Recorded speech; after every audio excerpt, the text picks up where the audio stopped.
everybody. I'd like to call to the order our February 22nd, 2010 meeting of our City Council Redevelopment Agency. Let's pledge allegiance, sir.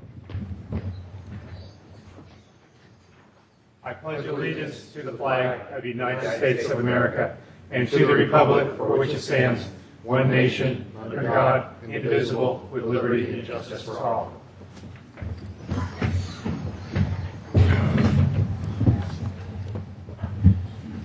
First, any changes to the order of the agenda? Mr. Mayor, if we could pull item 10D from the consent calendar and just move that to the end of the agenda. Okay. 70, I'm sorry. Minutes?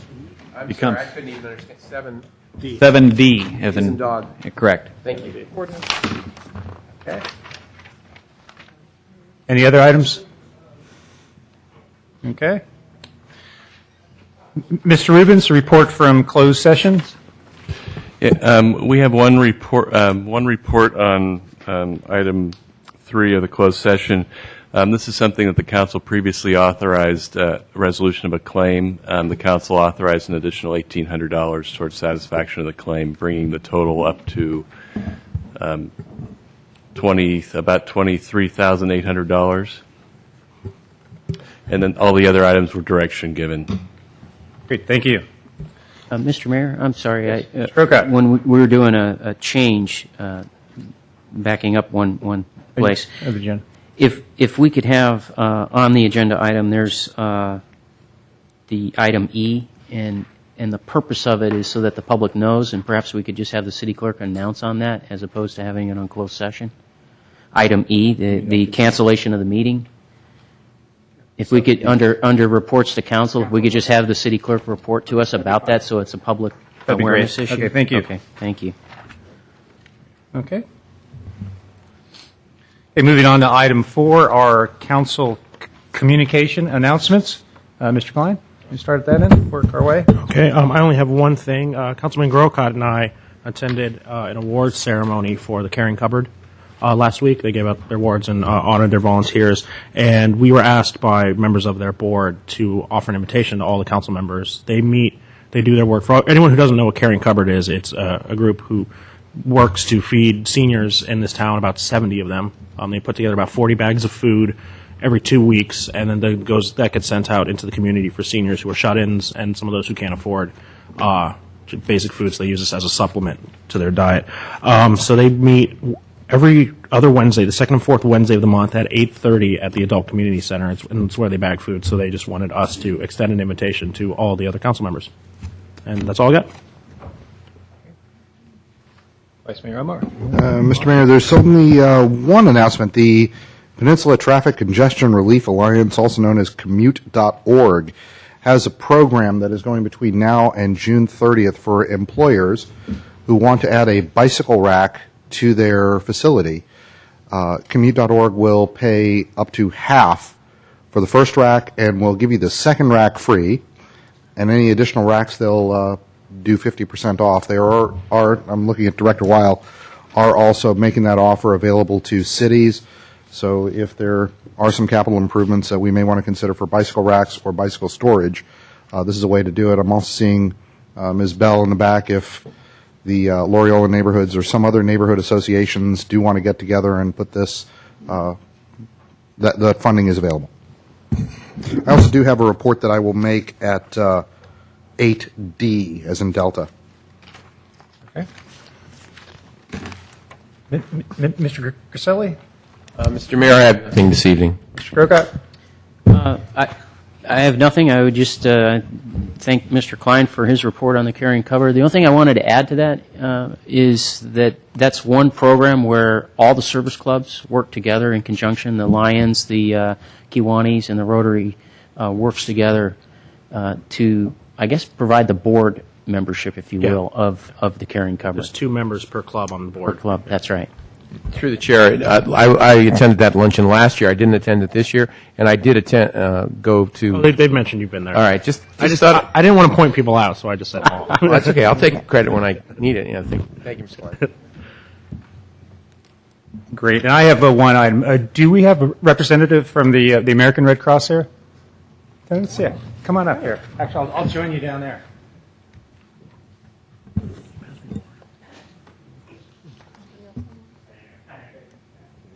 Pass one down to somebody.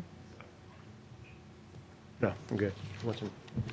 Yeah, I have a very special proclamation here. This is the March 2010 is the American Red Cross Month. I'd like to kind of just make a few comments here on some of the wording that we'd like to present to you. That the American Red Cross, of course, was founded in 1898 and was a leading volunteer agency chartered and authorized by Congress to act in times of need, providing compassionate assistance to people affected by personal, local, or national disasters. The American Red Cross has helped 1,900 people with temporary housing, clothing, food, and mental health counseling during 360 local disasters just this past year. They've done a lot of training, prepared a lot of people in the Bay Area here, worked with the U.S. military. I think one of the things I know personally is that they are first to respond. They're the first ones there when a disaster occurs. So it is with due pleasure that I would say, resolve that I, Randy Royce, Mayor of the City of San Carlos, hereby proclaim March 2010 as American Red Cross Month in the city of San Carlos. So, thank you very, very much. And your name again? Pat West. Pat West. Thank you very, very much for coming.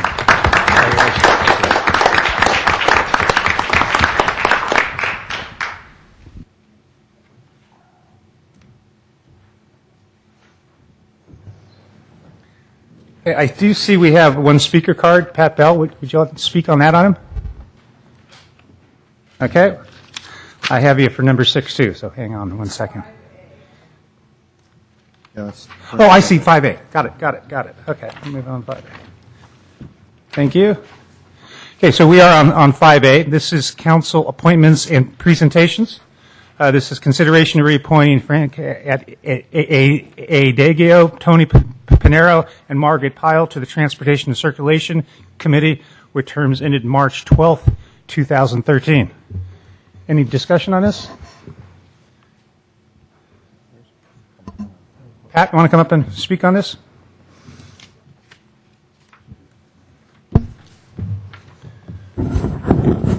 I've been attending TNC as much as I can. Pat Bell, San Carlos, sorry.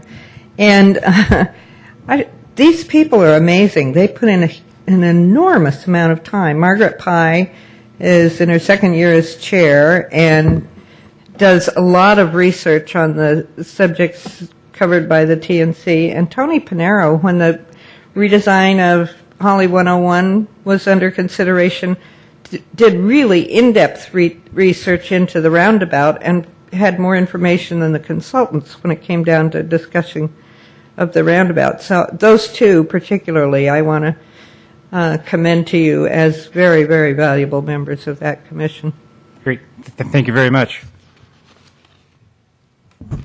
Mr. Mayor, I make a motion to reappoint Mr. Adiego, Mr. Pinero, and Ms. Pye to the Transportation and Circulation Commission with terms ending March 12, 2013. Okay. A second? I'll second that. Second? First and second? Roll call? Councilmember Ahmad? Yeah. Councilmember Grisilli? Yes. Councilmember Grocott? Yes. Councilmember Klein? Yes. Mayor Royce? Yes. Okay, moving on to item 6, it's public comment. This is for anybody in the public here who would like to speak on something that is not on this evening's agenda. Would welcome to do so now. I have one speaker card in front of me. Pat Bell.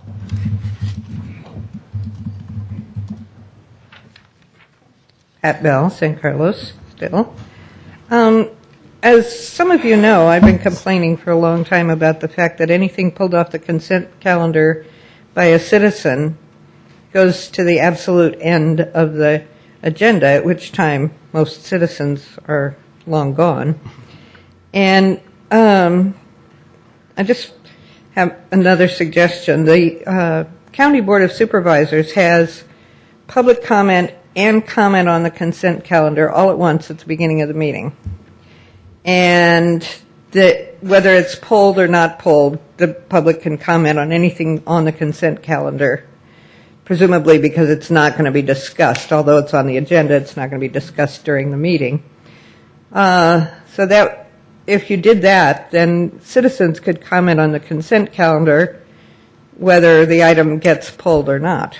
Because the chances of a citizen changing your mind about something on the consent calendar are slim and none. We all know that. And a result of our budget situation, the webmaster is on maternity leave, and evidently we don't have anybody to, we don't have enough money to hire somebody to do her job, and it really shows. I didn't get first the agenda supporting documents didn't get online until today, 17 of them. And I didn't get an e-notify about the State of the City speech being on TV tonight. I went to set my VCR for this meeting later, and there you were, being introduced. But I didn't know that, so I wouldn't have known that if I hadn't just stumbled upon it. And I had asked when it was going to be on, so I know we don't have the staff to bird dog these things, but I wish we did. Thank you. Thank you, Pat. Anybody else would like to speak? Any items not on the agenda? Okay, moving on. Approval of the consent calendar. And again, we have moving or postponing 7D. Any Mayor? other items? Mr. Crocott? I don't mean for the council to have a bunch of fear and trembling because I'm going to pull a bunch of items, but some of it's just to stay consistent on my voting on these. And then some I do have questions. So I would like to pull C, G, L, M, and O. Thank you. Okay. Any other items, council? Anything left? Anything left? Mr. Mayor, you also have a public request to speak on O.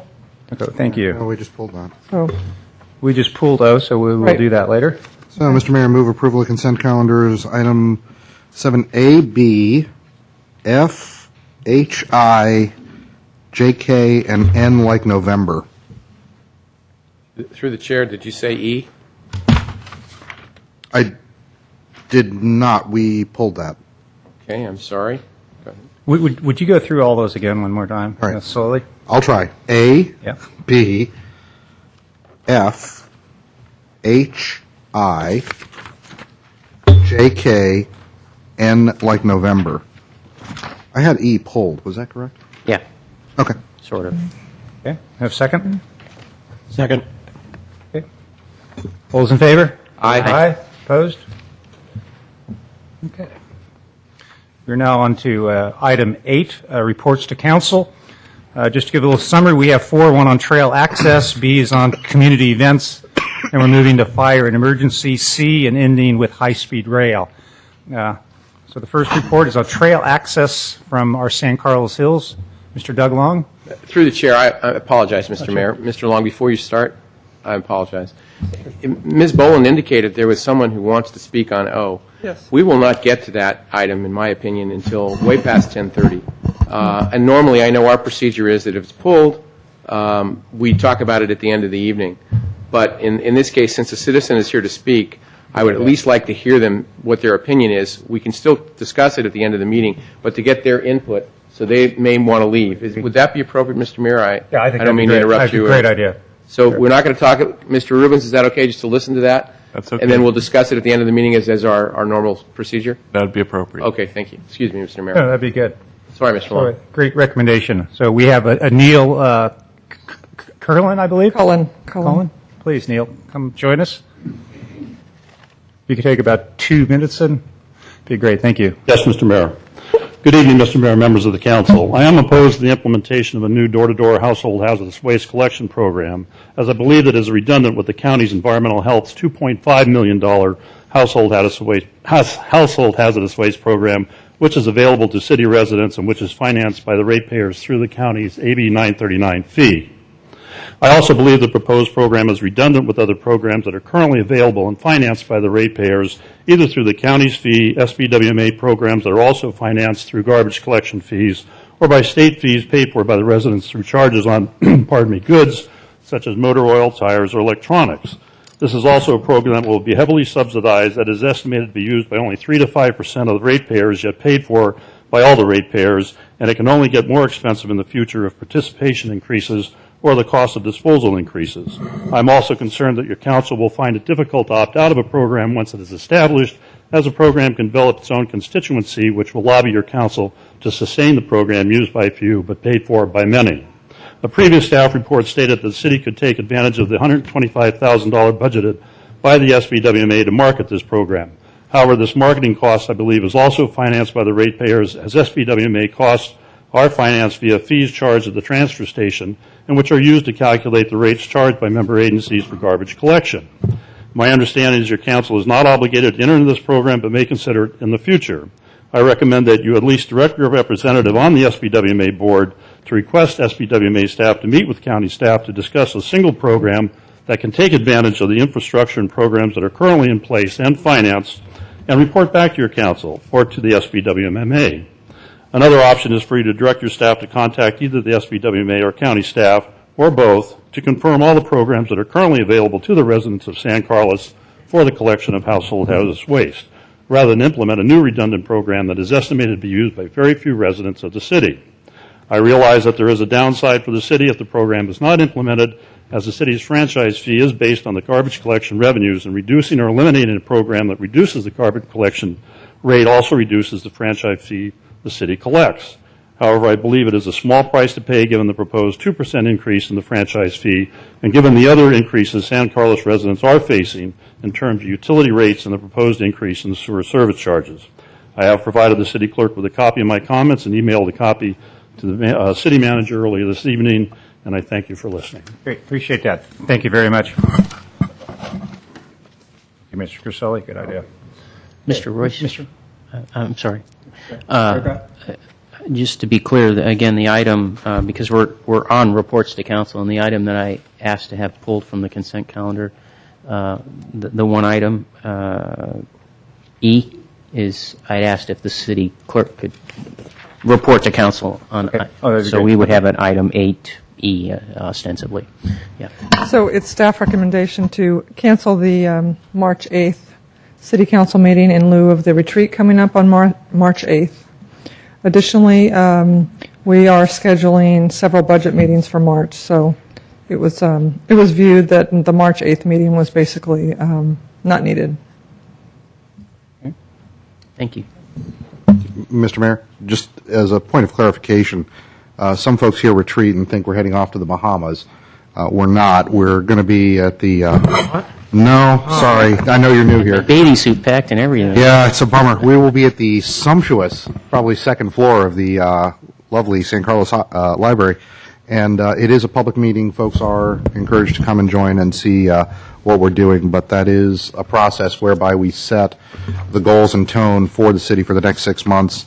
And if you are a follower of what's in our packets, you will see those goals and objectives put out fairly frequently. So this is a working session and a working meeting. So we do invite the public. And through the chair, that's March 2nd, I believe. Right, Mr. Weiss? That's correct. Thank you, just to make sure I have the right date to show up. So, good. Okay. Thank you. Mr. Long, report on our trails. Great, thank you. Yes, thank you, Mr. Mayor, members of the council. At a similar retreat we had in August 25th, we identified one of the goals is to explore opportunities to create a trail connection from the San Carlos Hills, specifically from Los Vientos Way to the Pulgas Ridge open space. I submitted a report to council, and I'm here just to briefly go over some of the highlights of that report and answer any questions you may have. Just a brief review, there was a trails plan that was drawn up in, I believe it was 2006, November 16th of 2006, that shows a contiguous trail that the city would like to eventually develop that goes throughout the city and connects some of the existing trails with potential trail locations and trail heads. One of the areas that was identified was a trail connection to the Pulgas Ridge Open Space, which is owned and operated by the Mid-Peninsula Open Space District. And as you can see there were a couple of options, and they're identified on this particular diagram as A1, B1, and B2, and the other one that's not listed on the map itself is just simply opening the gate. It doesn't show any lines indicating where that would go.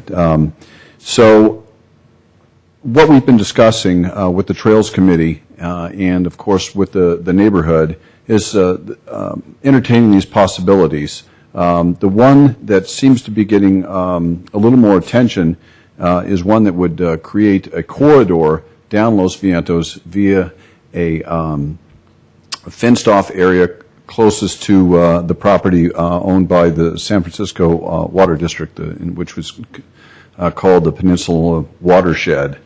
So it would actually go down the street this way, and I'll show you in a later slide, to the fence itself.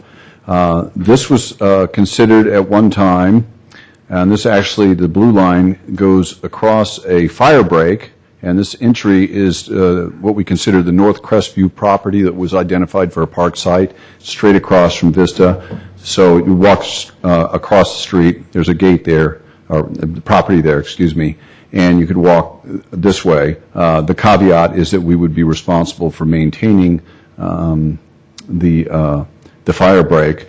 Another one is the B1 that would be more of a direct line to the gate itself. Now, this was posed to the San Francisco Public Utilities Commission, and their response is initially not to allow this access on their property. What they want to do is they would prefer to have a regional trail system plan instead of making a plan specifically for our access to Pulgas Ridge open space. They would like to see a grander plan in this area that may tie into this access point here to Pulgas Ridge. One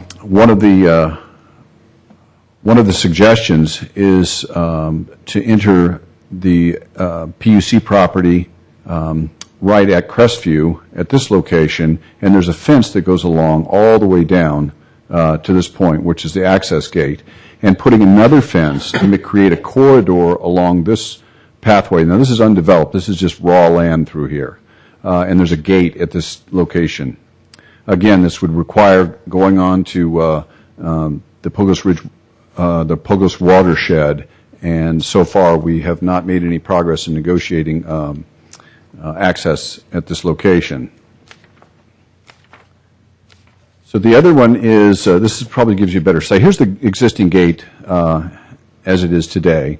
And this is the trail beyond the gate. You can see it hasn't been developed yet. So the idea is, from some point from the curb on this side over is to create a fence all the way down. What that does is the entrance would have to be on Crestview, so it would preclude people from parking actually on Los Vientos and creating traffic, which is the neighbor's concern. So people would be encouraged to park out on Crestview, walk to the corridor opening, and continue all the way down to the gate at this location. Of course, the final, the fourth possibility is just simply opening the gate at this point and somehow developing some parking control. It gets a little narrower here, so it would be a little problematic to park on one side or the other. It would be a little bit narrow to try to turn around. The concern, the neighborhood, and you probably saw that in the letter that was a part of the packet, is this neighbor particularly is concerned about the parking and access and disruptions related to accessing the gate, and including the turnaround there, which is a little bit tight and would need to require going up on the driveway a little bit to make the turnaround. And there's 8 houses on Best Court, and their concern is people, if it's, there's no corridor, they're not asked to or encouraged to park on Crestview, that they would be accessing the gate and parking on their court itself, and they're concerned about their children playing in the streets and potential increased traffic creating a problem in itself. So the next steps are that in the spring, representatives from the Mid-Peninsula Open Space District, who's governed by a board of directors, would like to have a public meeting at this location and have two representatives from the City Council, along with their board members and staffs from the respective agencies, meet there in a public forum and discuss the possibility of what we could and want to do to proceed. And so we're going to wait for that meeting and hopefully make some decisions at that point and see if we can advance this idea further. I'd be happy to answer any questions you may have. Yeah, and I just remind council these next 4 items are for discussion only. We're not voting on it, but we want to give any questions we have or comments to Mr. Long. So you start on my left here. Mr. Grocott, any thoughts or questions? Not really, except I can understand the concern of the residents because, the reason you live out in an area like this is you're looking for as rural a possibility as you can get and not be disturbed by folks and so forth. That's why you find a home in a location like that. So I understand their concerns. Just looking at the different options, my druthers would be I think you called it the B1 option, or the other one that just follows the fire road. And I could see a pretty easy development with showing them an overall trail system, because I think Mr. Rubens has even worked on something like that where we could go from Vista down into the area behind the homes on King Court and all that, and then tie it into other trail systems, also with the trail system that Belmont has that goes through Water Dog and behind the high school and so forth. So there's opportunity there. I guess it would take some work to put that together beyond what Mr. Rubens, I think, has already done. But that would be my take on it. I would also like to offer to the mayor to volunteer to be one of those council members. I'm the liaison with Trails, so it might be a natural choice if you like. Could you put the last one up?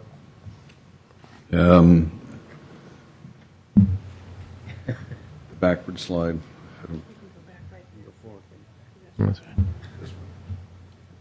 I'm sorry, the one before that, I apologize. Thank you. A couple things. It's so hard. I'm not thrilled with necessarily the B1 unless there's some way we can, sort of build that extra fence, quite honestly, because living in that area, below it, but having driven it a number of times and so on, that's a real difficult one.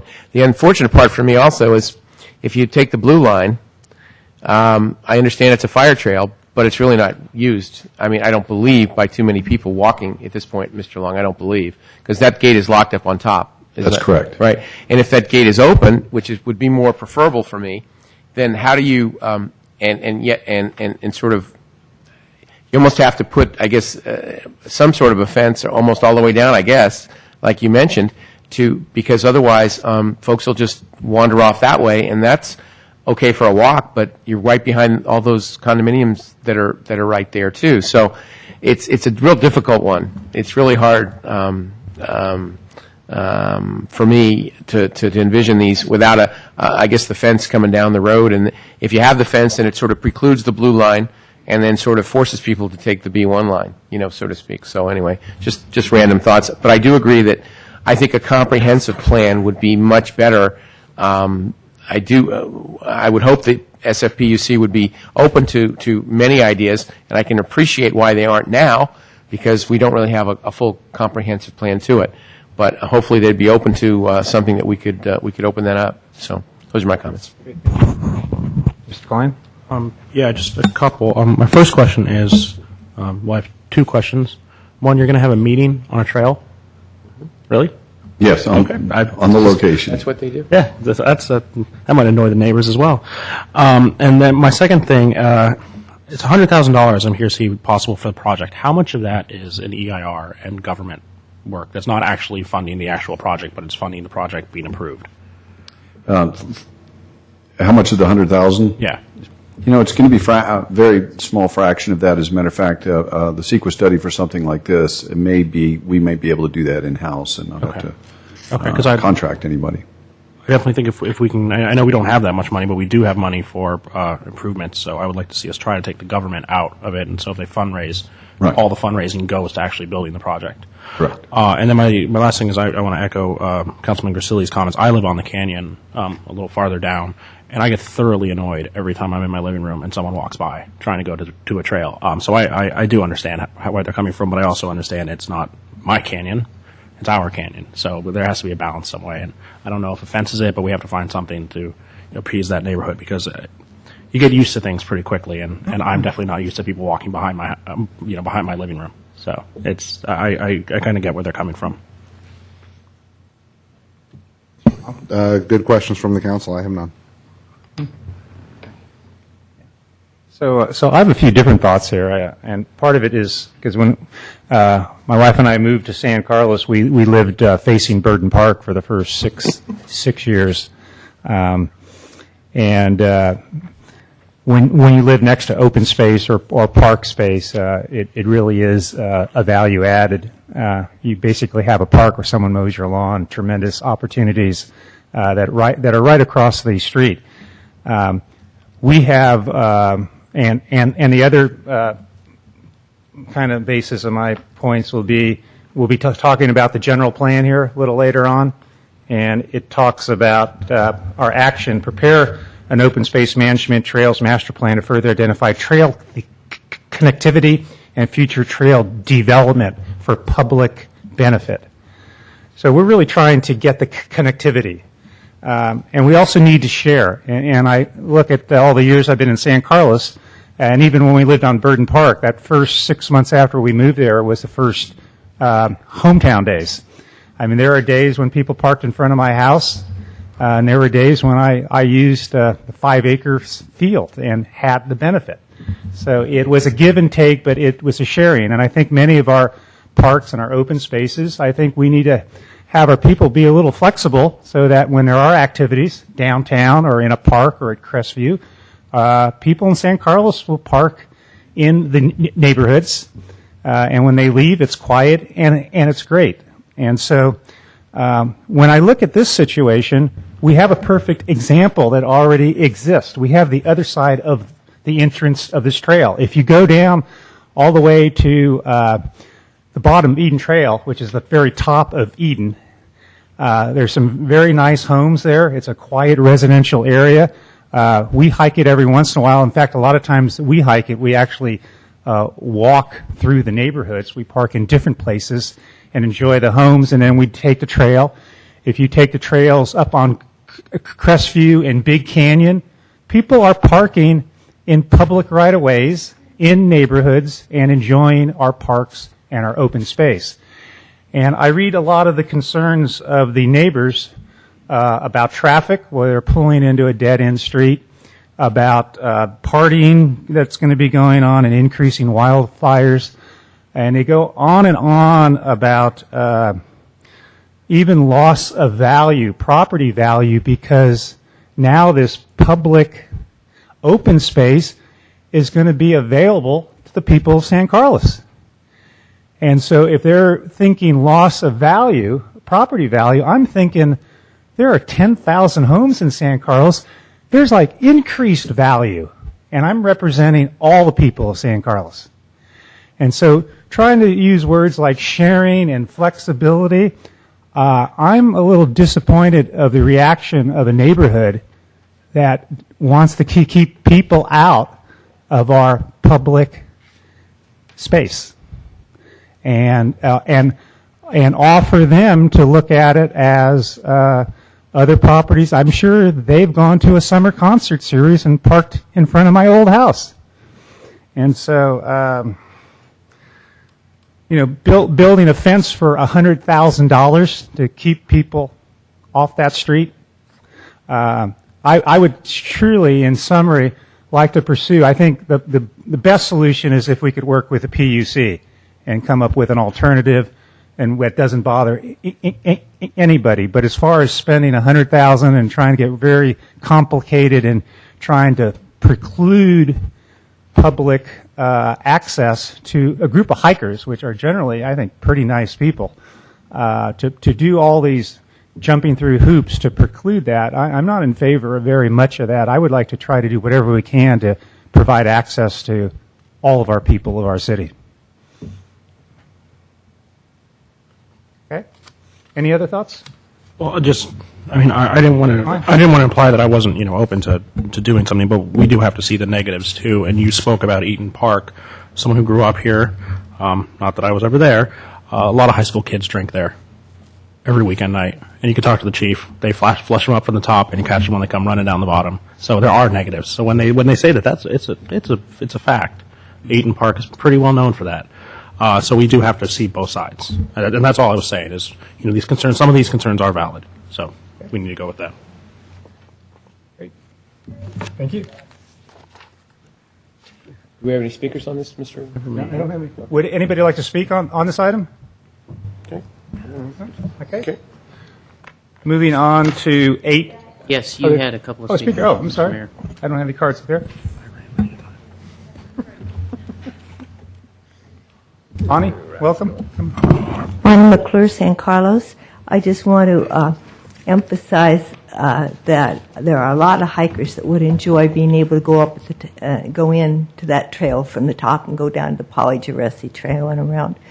And people seem to go in the trails at Eaton and at Big Canyon, and they park all along Britain, and people are walking past private houses, and they're not going through their backyards. But if I own private property and I don't want people to look from a trail into my private property, I have a right to build a fence. I don't see why there should be ugly fences for trails. Great. Thank you. Anybody else? Welcome, Suzanne. Hi. Suzanne Emerson with San Carlos. As an avid hiker and former trail runner, I encourage trying to get some sort of fence through there so we can utilize that more easily. I would add one caution, though, about the concept of the double-walled fence tunnel. As a woman who frequently hikes or runs by myself, I would be very concerned about going into a very long tunnel that I can't get out of because there's a fence on either side. If there was somebody coming in with a dog without a leash at the other end of that fence, or a couple of sketchy guys, I'd be feeling pretty concerned if I were stuck in the middle of that long fence. Thank you. Great. Thank you. Okay. Move on to our second report. This is to support community events. Mr. Long? All right. Donna?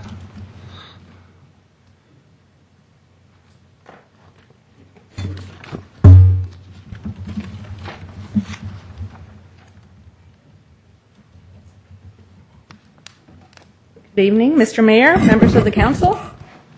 Donna Dillard, Recreation Superintendent. This report is addressing one of the items in your strategic, from your strategic retreat, to look for action strategies to support community events in light of budget challenges.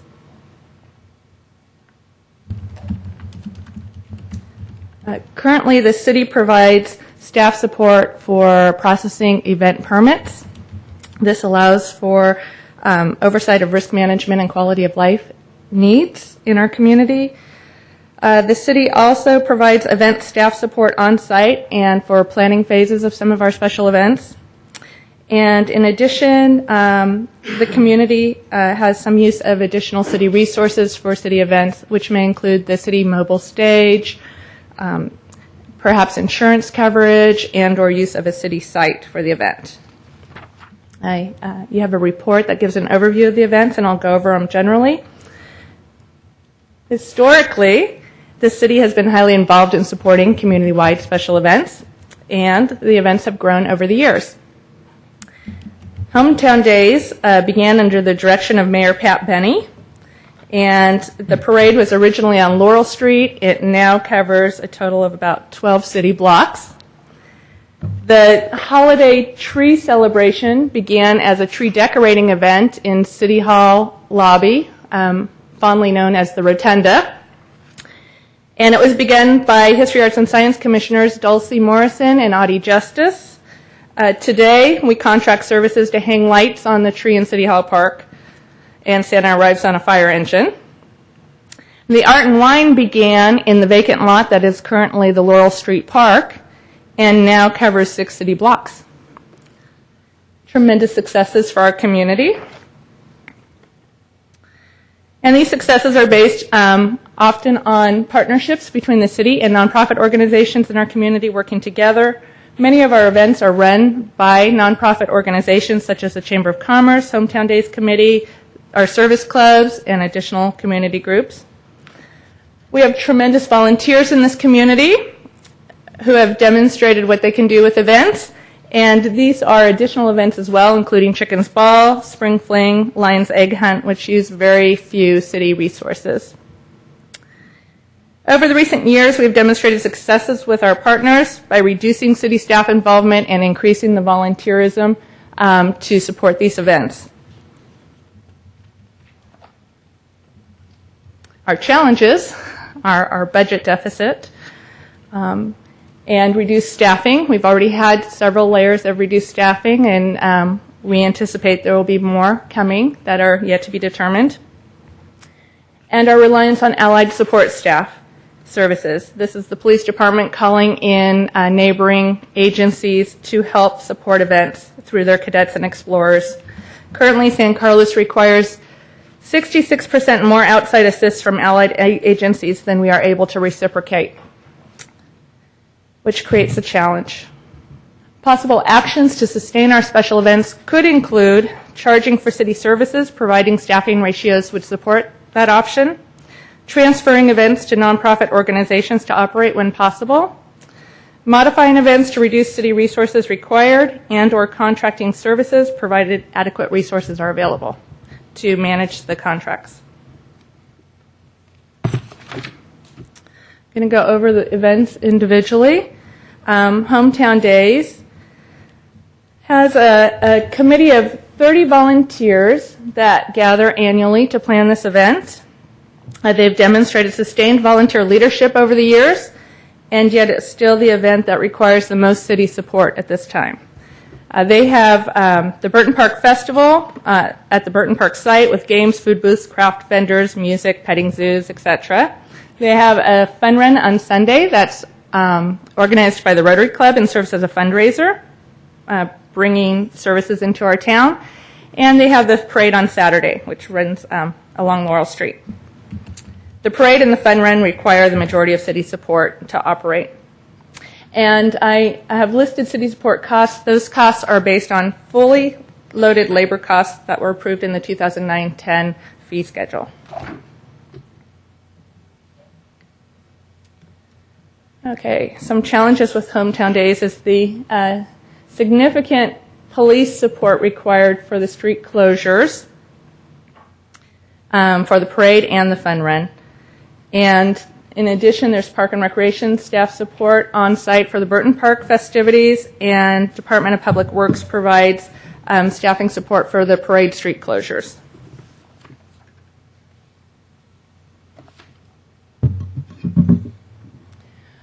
Potential strategies to sustain Hometown Days. I think at this time it would be to focus on the Burton Park events only and eliminating the street events such as the parade and the fun run, which are which just requires significant resources. In doing so, we would reduce our police support to maintain 2 non-sworn officers at the event site during the event hours at Burton Park. And we would be maintaining a facet of the event that we currently enjoy. The Art and Wine Fair, which is operated by the Chamber of Commerce in partnership with the city, is celebrating its 20th anniversary this year and brings over 25,000 people to our downtown every day.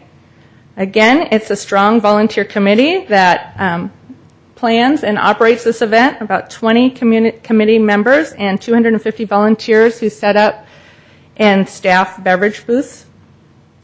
They have been successful in contracting services, including an event planner, an arts group to coordinate the artist booths, contract for garbage and recycling services, and bringing in restroom facilities.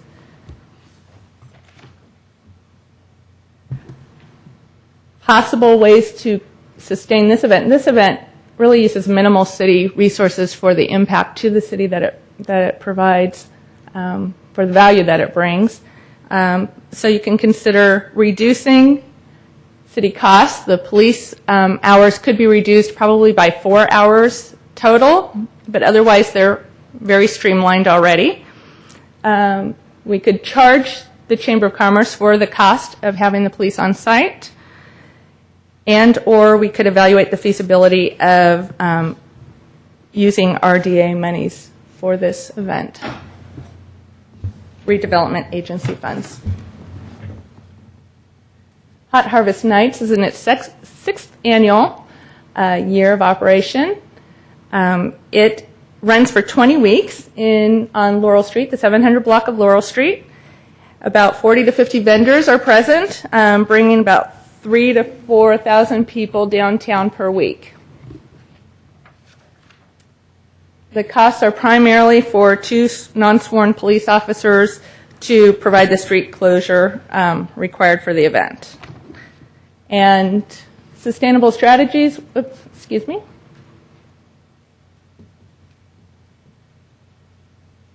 sustainable strategies would be to have the event pay for the staffing support. Contracting is not an option since it does require police level services if towing is required. So. Summer concerts. How do I lose that, Connie? Okay. Summer concerts is an event that also uses significant city staff resources in the planning phases. We're in our 19th anniversary. This event started as rotating throughout park sites in San Carlos to increase the community's awareness of our parks. It landed in Burton Park as its most successful venue and runs for up to 8 consecutive weeks in the summer. Do what?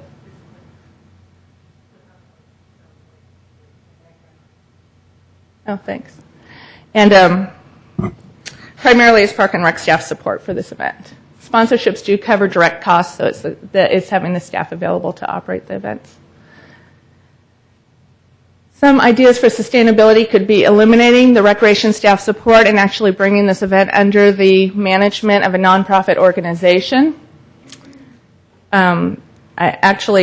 Tom Davids with San Carlos Together has expressed an interest in this, and he would have some questions, I'm sure, for the council as far as what city resources might be available to assist him and his organization to operate the event. In addition, you could look at modifying the event, which would also need the nonprofit oversight, I would think, at this point, due to staffing levels. So modifying the event could be reducing the number of concerts, evaluating band fees and sound support, evaluating alternate locations, looking at ways to eliminate use of the stage and still have the event. Another option would be to look into contracting the services. This would still require some city staff support to manage the contract and to oversee the fiscal management of the event, the site maintenance, and bring in the stage. So we'd have to determine staffing levels available to support these options. The holiday tree lighting is another event that's Park and Rec staff operate for the most part with volunteer support. This is the growth of the holiday celebration in City Hall and went outside with lighting the tree in 1989. We have about 800 people attend. The event has grown with the amount of lights on the tree and the sophistication of the lights displayed on the tree, which now requires a contractor to come out and hang the lights, which is one of the costs of this event. And opportunities to sustain this event could be modifying the event, such as relocating the event downtown with a new event focus, and or relocating it to the City Hall lobby, eliminating the lighting of the outdoor tree. If it was moved downtown, it could be eligible for RDA funds. That might be something to look into the feasibility of. Either way, it would probably need to be transferred to a nonprofit to operate. And again, San Carlos Together has expressed an interest in this as well, and in working with the chamber if it were to go downtown.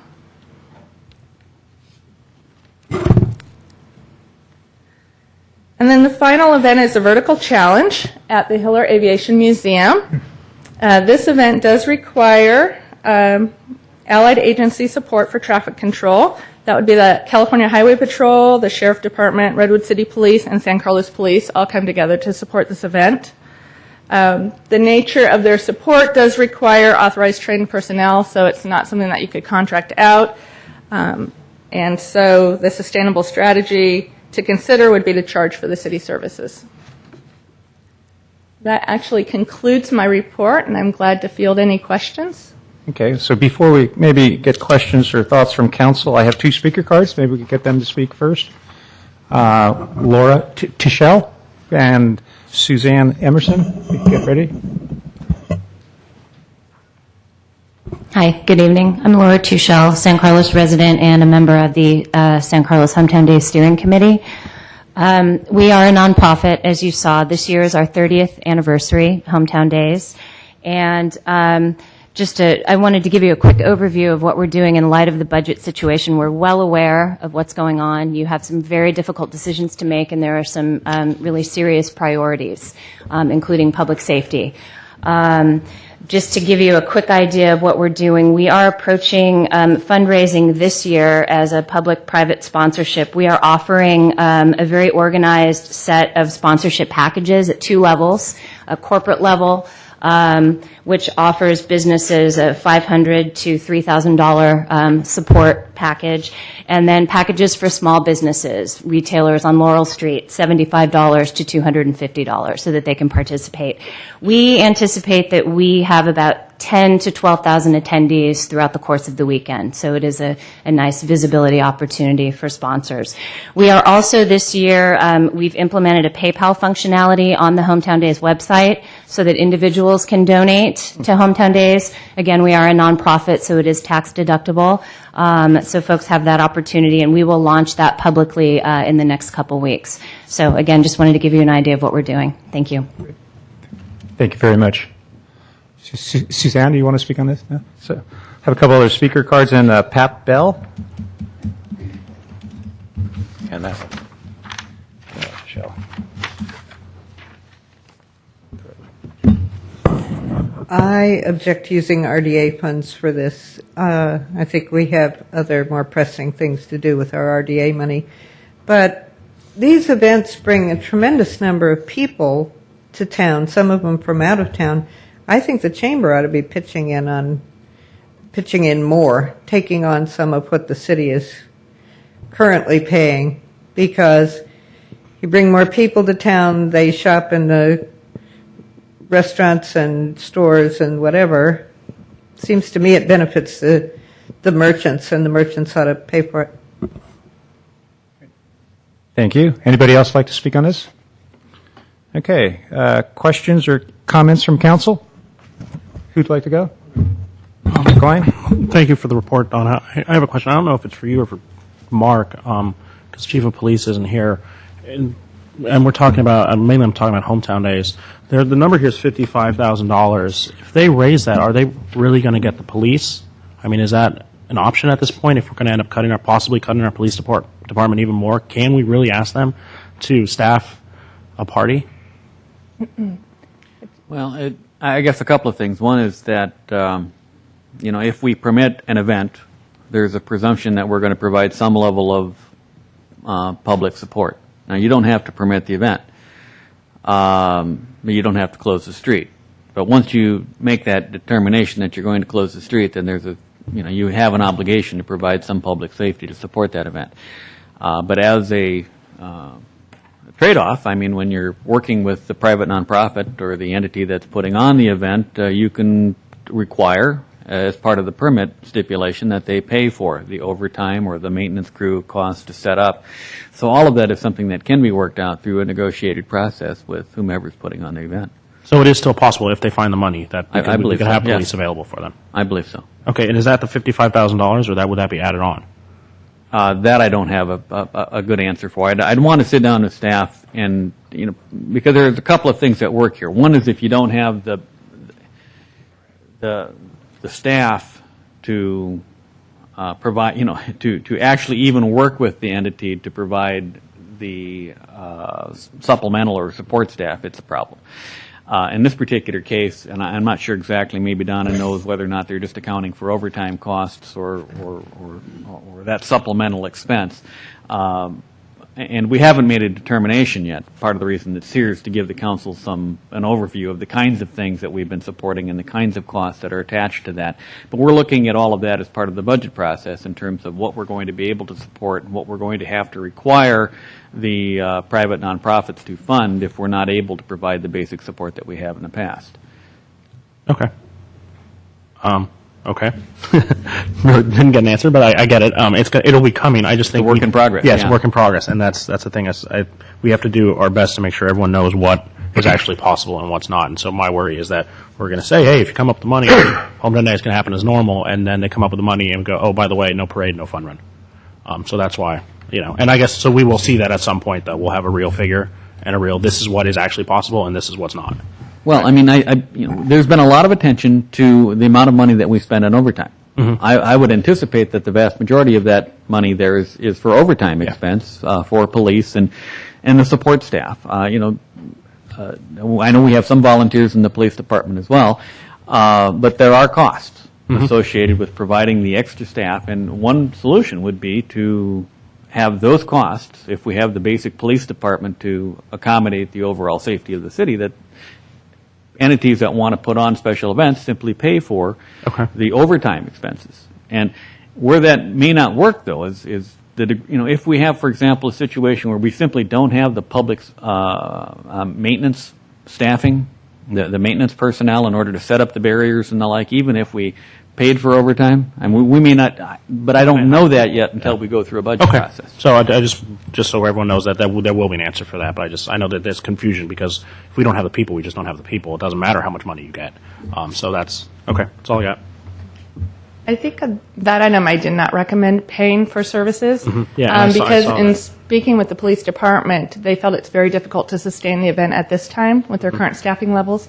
And the amount of allied agency support that is required does put a strain on our mutual aid agreements. Okay. Anybody else? Questions first? Questions? Mr. Amon?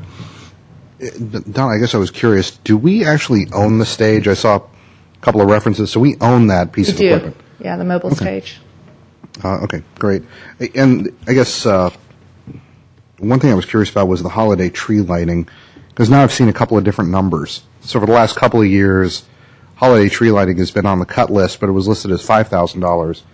But now I'm seeing figures of $12,000. So I'll put that as an asterisk, because if that's indeed the case, and you really do get about 800 people out here, just kind of looking at the attendance, you can start to go for, okay, what does it cost per head? And this is going about $15 per person. That's a pretty expensive event, especially if I can do a summer concert series for roughly $2 a head. So I think there's some priorities that may be interesting to discuss, Mr. Mayor. Okay. Mr. Kirkcott? A couple of comments. First one is I feel slighted a little bit. We started when I was the mayor, the Mayor's Family Fun Ride, but then Mr. Grisilli here, when he was mayor, he didn't have it, so because he doesn't ride a bicycle. But No. I had a pulled hamstring that day. okay, Actually, Pat Benny did quite well holding on to her event for 30 years. yeah. Well, Mr. Royce and I have talked about maybe doing something, but we realize there's budget constraints. So, but just to follow through on that, the idea of that event originally was to support Pastor Christiane when we were going down there, but we did talk about it as a council at the time of we will support Pastor Christiane for the couple of years that we're involved with it, and then the chamber advised us to close that up, which we did. And then, but the talk of the time at the time that we started it was to fundraise for Pastor Christiane, but then afterwards to fund for other notable community events or whatever whatever money we raised, we would maybe give it to Caring Cupboard or whatever. So it was intended to be something that would be ongoing, but I don't know if it'll keep going or not. But just throw that out there. Thank you for the report. It's very thorough. I enjoyed reading it and seeing all these figures and how these different things work. My only comment, Mr. Mayor, is that on some of these, I think Mr. Ahmad hit on it a little bit by saying, it's $2 a head or whatever. I think on some of this, there's opportunity to recoup costs by, passing the basket or whatever at some of these events. I think concerts in the park have established themselves enough and people enjoy them enough. I think if you had a couple of people going through the crowd with some T-shirts on that, declared that they are official money gatherers for this event and pass the basket, I think you'd get a lot of support for something like that. It's, like I say, it has enough traction, likability by the community. I don't think the community would have any problem at all supporting it in that fashion. Some of these other things, redesigning them a little bit, tree lighting could be something of an icon of a tree on the side of the youth center, that might be lights up. It'd be easier to do and less costly. There's creative ways to think about these things. And so having said that there are creative ways, I wonder if we shouldn't, I'm not sure how much you can get from the council right now because of the way this is on the agenda. But Mr. Mayor, if we might, maybe we put this back on the agenda as a study session and invite these groups, these volunteer groups, to participate, and we actually have some discourse on how we might keep some of these events going, if not all of these events going. Yeah. Well, part of the budgeting process, though, will be probably a more thorough cost analysis and attendance and value to the community, in which we'll make decisions that, well, there are options to lower cost or have a volunteer group do it, or no, the costs are still going to be this, and do we keep it or cut it? So, so beyond that, you want something in addition to budget review? At budget review, I think, budget reviews are long enough as it is. I think having some kind of session where we actually advertise to the volunteer groups, the Laura Tuchels and Linda and so forth, and say, we want you at this meeting. We want to have a discourse where it's truly a study session, even if we have to have a special meeting in the council with these groups to go through this. So Donna, what would you recommend? Because I know you are working with groups now. You're talking to them. How would you recommend that we provide that additional input that Mr. Grocot's asking for? Do you have any thoughts on that? Well, Tom Davids is here today, and he might be available to answer any questions. We can certainly, I can be working with the groups and bringing back proposals to you, if you'd like. Suppose it on a case-by-case basis, that's a possibility as well. Yeah.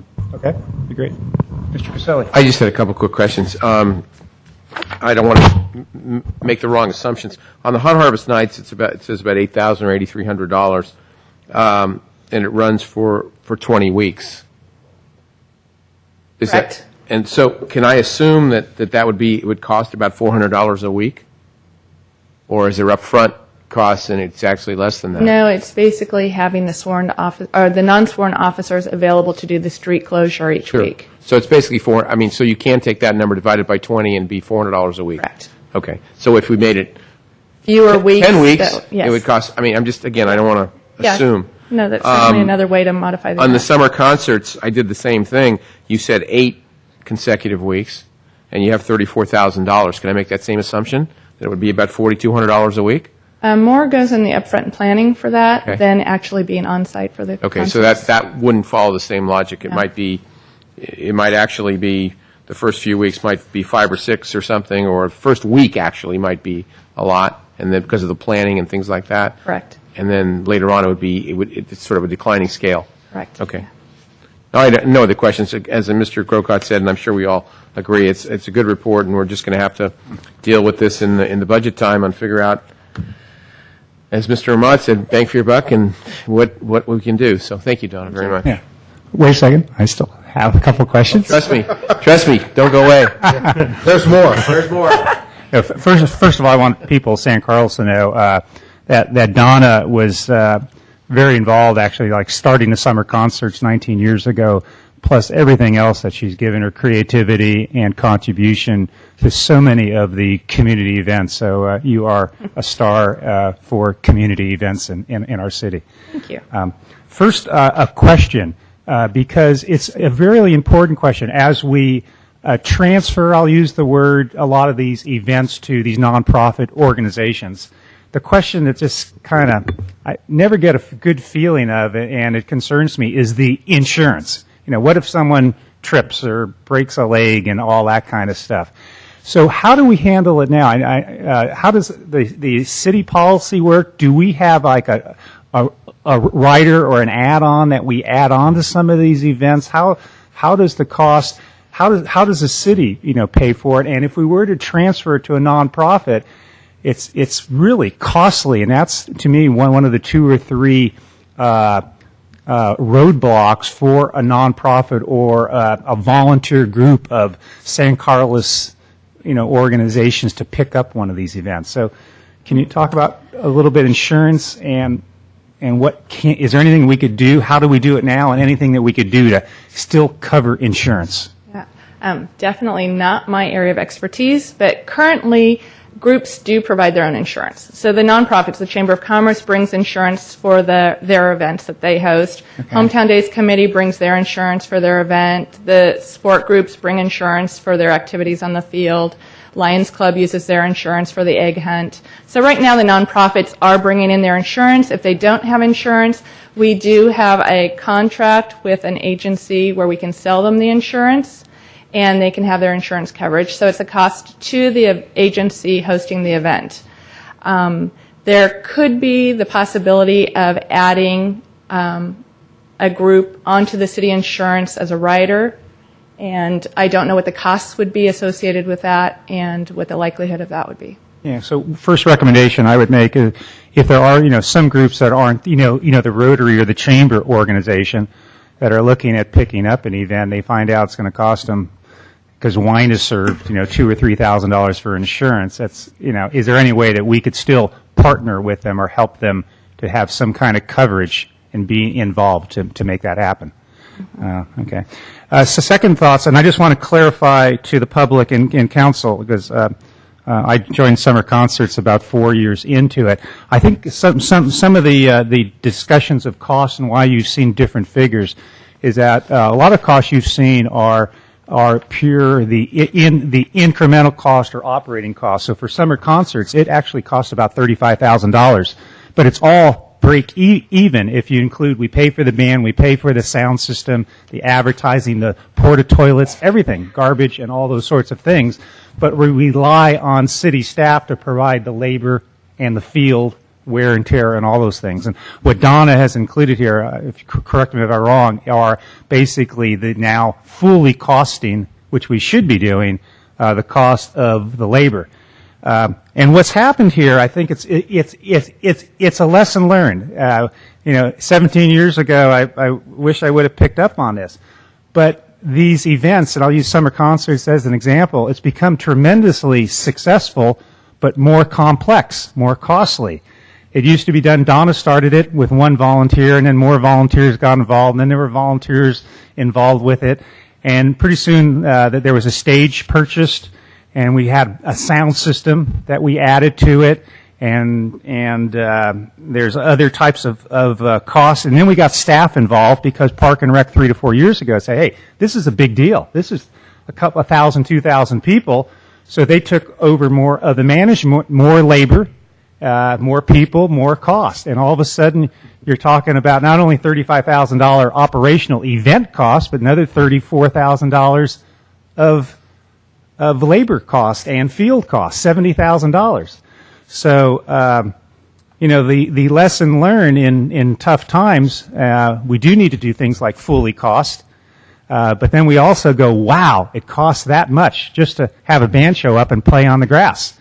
And so some of the comments made that Mr. Ahmad said and Mr. Grocott on how we could, reduce some of this cost, in using volunteer, help. I know more going back maybe to the old model. I know we don't like using it. Labor unions don't like volunteer help. It takes away from jobs and so forth. But I think in building community where we can use volunteer helps, volunteer, I think we really need to use it.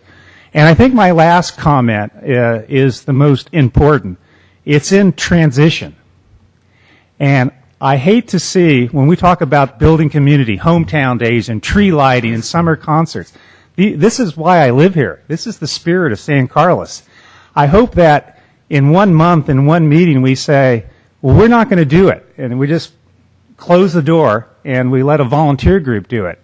I would like to see, because of like the insurance, because of maybe keeping staff in a transition, maybe a 3-year plan, maybe there still is some staff support, but rather than having 2 people work on summer concerts and one person 25% of the time, we only have one person 10% of their time. And they work rather with 4 volunteers, we get 10 volunteers. But we come up with a plan to still partner with these groups rather than just offload totally. I know there's advantages. I know Mark's going to we want out of the business because it's costing us money. That's the best way to go. But when we talk about community events and the spirit of San Carlos, and much of this is the core of community spirit in San Carlos, I would want to be very gentle in how we do the transition and be very, very careful with the spirit of definitely cutting costs, but also trying to maintain the best of our community events that we've had before in the past. So that's what I'll leave you with, Donna, and thank you. Thank you.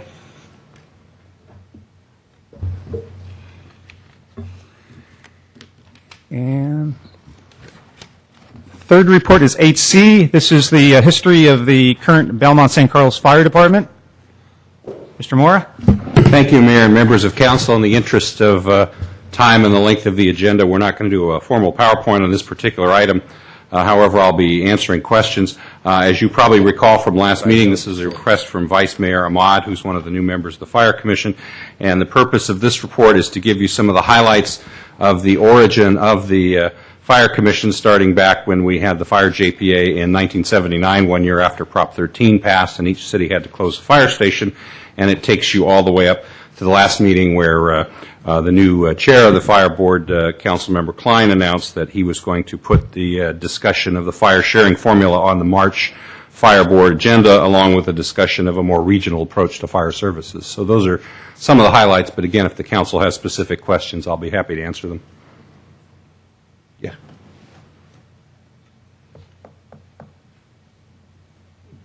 Okay, well, let me, any questions, comments? Mr. Caselli will be right back, actually. Okay. I just have a couple questions, Mr. Mora. Sure. I'm looking at the cost of services comparisons that was done in October 2005. Mm-hmm. Is it safe to assume that most of these costs have not risen at the level that we have risen? That they are, excuse me? That most of these costs haven't risen by the percentage that we have risen as a department? It's hard to say. I know, for example, in 2005, the city of San Mateo, just after that, gave a significant salary increase to their fire employees. So it could be the case, for example, that their costs are a little bit closer than the ones you see with Redwood City. But again, I think if the council, through either your strategic planning process or the budget discussions next month, wants us to explore these, obviously the best way to do that would be to do a fresh study, since those numbers are now 5 years old. I think the other interesting thing to note was, and the last time we did this, we did not include a study of a city fire department, and I think because the costs have gone up so dramatically in San Carlos, staff believes that could actually be a viable option for us now, assuming that we're trying to match existing costs and you're not trying to save money. So, actually the scope of a future study might even be broader, I'm suspecting, than what we did last time. Okay. That's my only question. Okay. Mr. Crocott.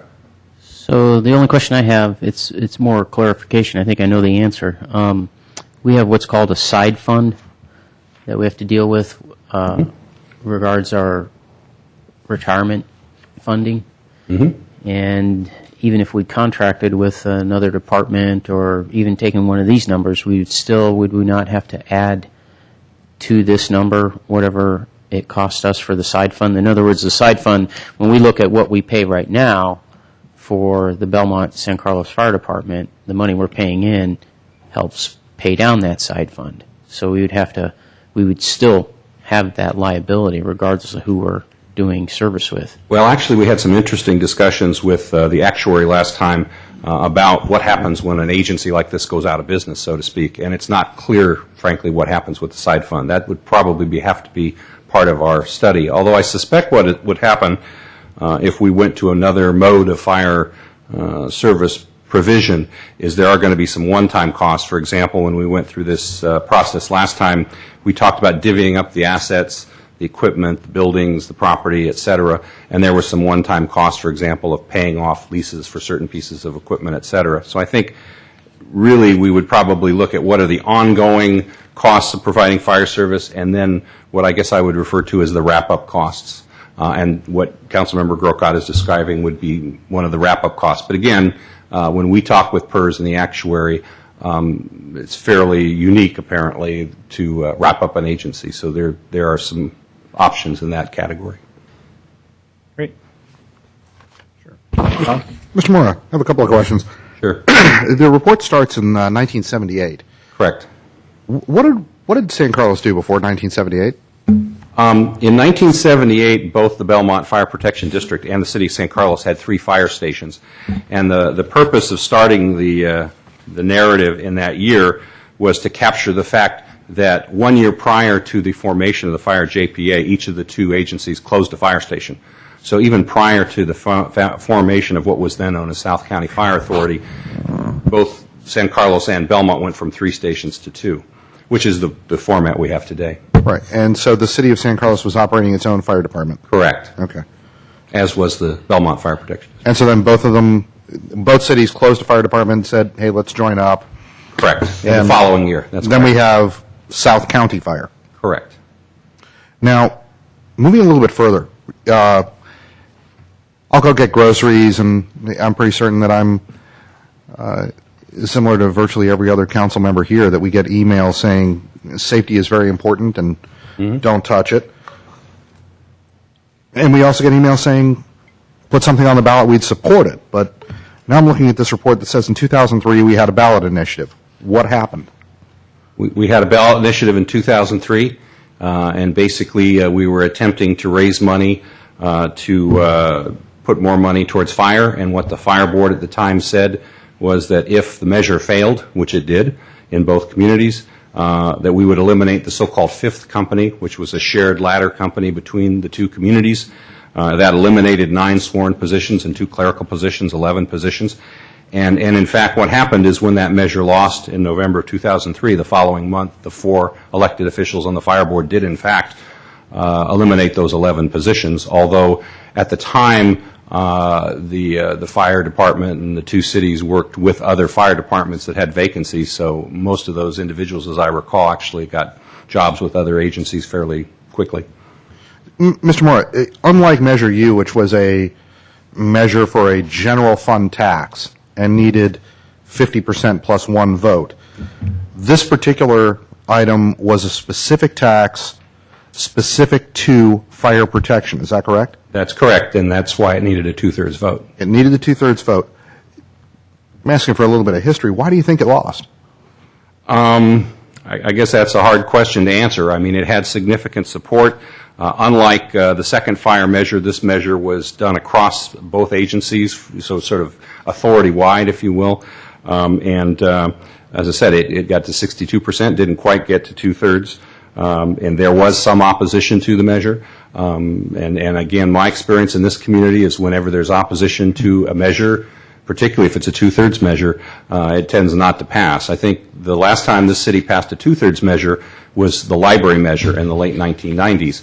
And that measure, as some of you know, passed well over 2/3, and I think that was because there was literally no one in San Carlos that opposed that measure. So again, when you have opposition, it's going to make it difficult even for a majority measure, as we saw with Measure U, much less a 2/3 measure like this. Mr. Moore, I noticed under the page 3 of your report, you talk about the notice of intent to leave the Fire JPA, and there's a number in it where you talk about Belmont funding their fire district with a 20% property tax levy. That's correct. So in addition to the property tax that the city of Belmont gets, they have an additional fire district And now, how is this calculated? It's 20% of... It was 20% at the time. Now, the way that the property tax works in the state, as you may know, is that factor is recalculated each year. So I believe at this point that number's actually dropped to 18% for the Belmont Fire Protection District. Another significant thing to know about the Belmont Fire Protection District is the Belmont Fire Protection District does not only cover the boundaries of the city of Belmont, it also includes the harbor industrial area. And this was prior to San Carlos's annexation of approximately 60% of the HIA.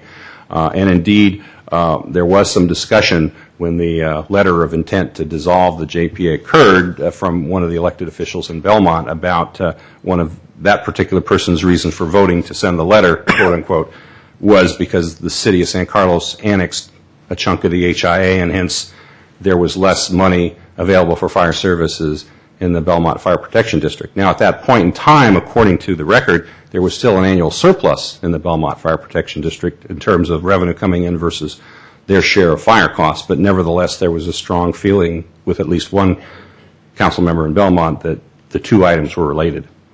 Now, just as a historical point, I know that we're not experts on Belmont finance, but at least by my calculations, the fire fund has been able to pay the Belmont share of the JPA and run a surplus every year in its existence. And I believe last year the fire district loaned, I believe it was something north of $1 million to the general fund of Belmont to cover the general fund shortfall. Is that correct? That I don't know, but I do know that in prior years the fire district has loaned money to the Belmont General Fund and for other Belmont projects, yes. And just mechanically also the sort of like the city of San Carlos, we're the city council, we sit as the RDA also. Correct. The city council of Belmont also sits as the fire district authority? Or? That's correct, the Belmont Fire Protection District, that's correct. Thank you. Then we moved forward to a second ballot initiative. Correct. This was in September 2006. That's correct. Now, what happened there, and what was the question? That one was a little different in that rather than doing a tax measure agency-wide, there were separate measures in both Belmont and San Carlos. And this was a fire assessment district, very similar to the fire assessment districts that have been passed in the cities of Pacifica and Millbrae.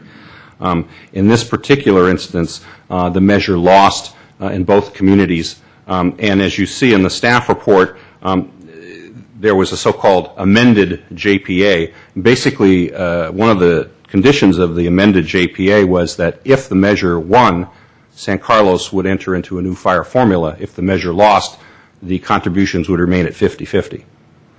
And the contributions would remain at 50-50. That's correct, and that's one of the reasons that, as you see later in the report, there was yet another amended JPA document, because then there was further discussion from the folks in Belmont saying that notwithstanding the loss of the measure, they still did not agree with keeping the so-called old formula, so we had yet another set of negotiations and a second amendment to the JPA. So, Mr. Moore, moving forward,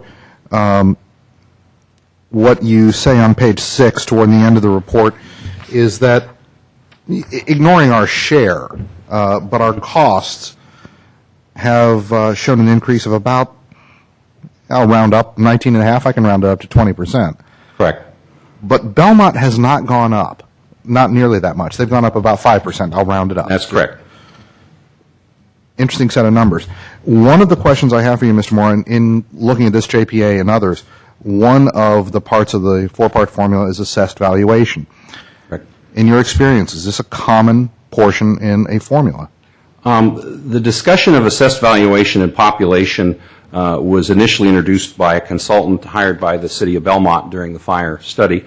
They had found a fire agency in Southern California that used a formula like this. There are other formulas, of course, and they had advocated that.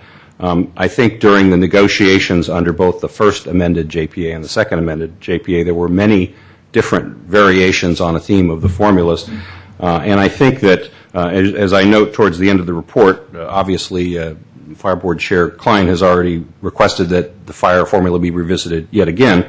And I think one of the discussion points for the San Carlos representatives and for the San Carlos Council is if you're going to stay with the JPA model and you're going to stay with the fire formula versus the prior formula of the 50-50, as they called it, you need to take a look at how much of the formula is going to be related to the fire-related costs, i.e. the number of stations and the number of calls, versus what the consultant referred to as the non-fire-related formula, i.e. the assessed valuation and the population figures. Also in the report earlier on, and I don't know if you noted this, but during the request by the Fire Board for proposals from the neighboring fire departments, namely Redwood City, San Mateo, and CDF, and obviously we ultimately got an unsolicited proposal from Menlo Park. I thought it was interesting during that process that all four of those neighboring agencies bid the same dollar amount for both cities. They did, in fact, bid the same 50-50 formula, and when we asked them about that, they indicated that because each city had 2 fire stations, they were at a loss as to understand why they would charge one of us more or less. I will yield at this point, Mr. Mayor. I have nothing other than a star on my report because I thought it was an excellent report, well written, and I read it twice and learned a few things. So Great. Thank you very, very much, Mr. Moore. All right, thank you. Anybody like to speak on this item? Okay, that is just a report. And our last report is on high-speed rail. Mr. Weil. Thank you, Mayor and Council. Robert Weil, Public Works Director. I'll keep this very brief. I have no PowerPoint. This just was a late addition to the agenda, actually. We're definitely plugged into the process, the high-speed rail process, and we got a meeting last week with the high-speed rail staff. They mentioned, they showed us 3 alternatives within San Carlos. They're fairly complex.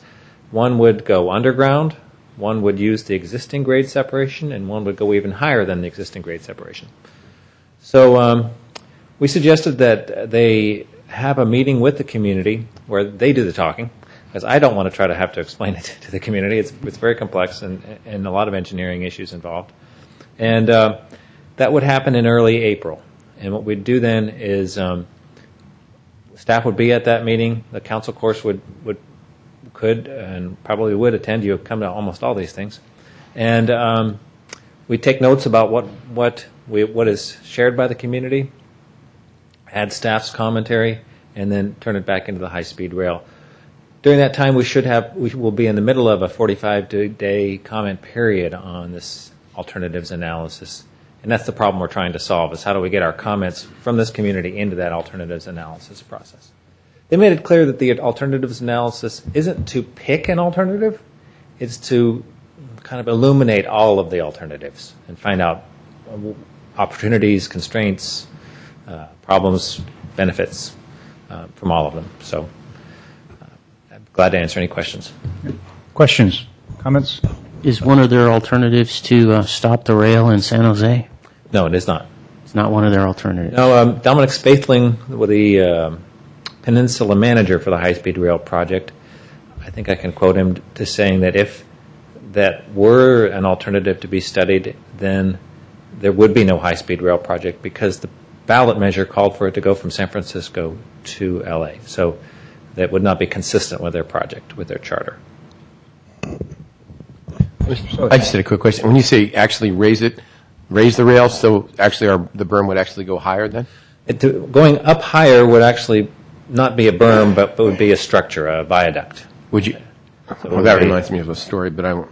Dr. Marks, I always think about that. Viaduct. But showing my age. Most of the world's going, what is he talking about? No, but in other words, would the berm come down then and there'd be just a structure replacing it, or would we actually, a structure would, or did they even explain that? I apologize for asking for more details than probably they were given. Yeah. There's alternatives upon alternatives. Okay, Each of that's these fine. have 3 or 4 permutations. Three or four, that's fine. And But actually and so, be above. so they some could keep the 2 rails that are there on the berm right now, and then go up above it with like a double decker. Yeah. Okay, fine. I just didn't know if they had even, and I don't need to go into the 3 or 4 permutations. Yeah. This is going to have a lot more discussion. Thank you, Mr. Weil. Any other questions? Comments? Mr. Mayor, I would just offer that, actually I spent the entire day working on high-speed rail. Well, you get put on the Caltrain and I got zoomed into this stuff. But I met with Kurt Pringle, who is the chairman for High Speed Rail, and Jeffrey Barker, who's the deputy director. So a couple of things that folks don't often hear. I think the folks at the High Speed Rail Commission would acknowledge that their public outreach has been lacking. And Mr. Pringle, actually I should say Mayor Pringle, who is the mayor of Anaheim, has taken some significant steps to make certain that the public outreach is much better over the next few months.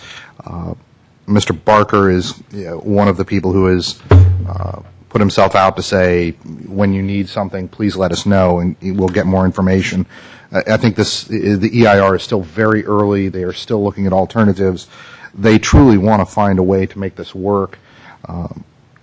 The congressional delegation from Nancy Pelosi coming down to Jackie Speier, down to Anna Eshoo, down to Zoe Lofgren, everybody's excited about what the monies, and it's about $2.5 billion, would mean for this corridor. So when people look, specifically to San Carlos, what could it mean? Not just putting on a very San Carlos specific hat, Mr. Mayor. High-speed rail won't stop here, but the improvements for high-speed rail will have a direct impact on us. Some of the things that would be in that funding would be electrification of the rail. So instead of during the weekdays, the train is running on the hour, we could have lighter weight trains that are much quieter, running every 10 minutes. We would, again, cut down on the CO2 emissions by virtue of the fact this would be electric. Money for flood control would actually be in there. Creek restoration would be in there. So there is an opportunity to really make this an interesting project and something that would work for San Carlos. And I would also encourage the other cities that there is an open door and there is an opportunity to make this project work. And we have the right people, and I'll look forward to working with Mr. Weil and any questions that the council has and taking that forward. Thank you. Anybody else? All right. Great. Thank you very much. I don't have any speaker cards. Anybody like to speak on high-speed rail? No? Okay. Let's move on to new business. We have actually 8 items. First item, 9A.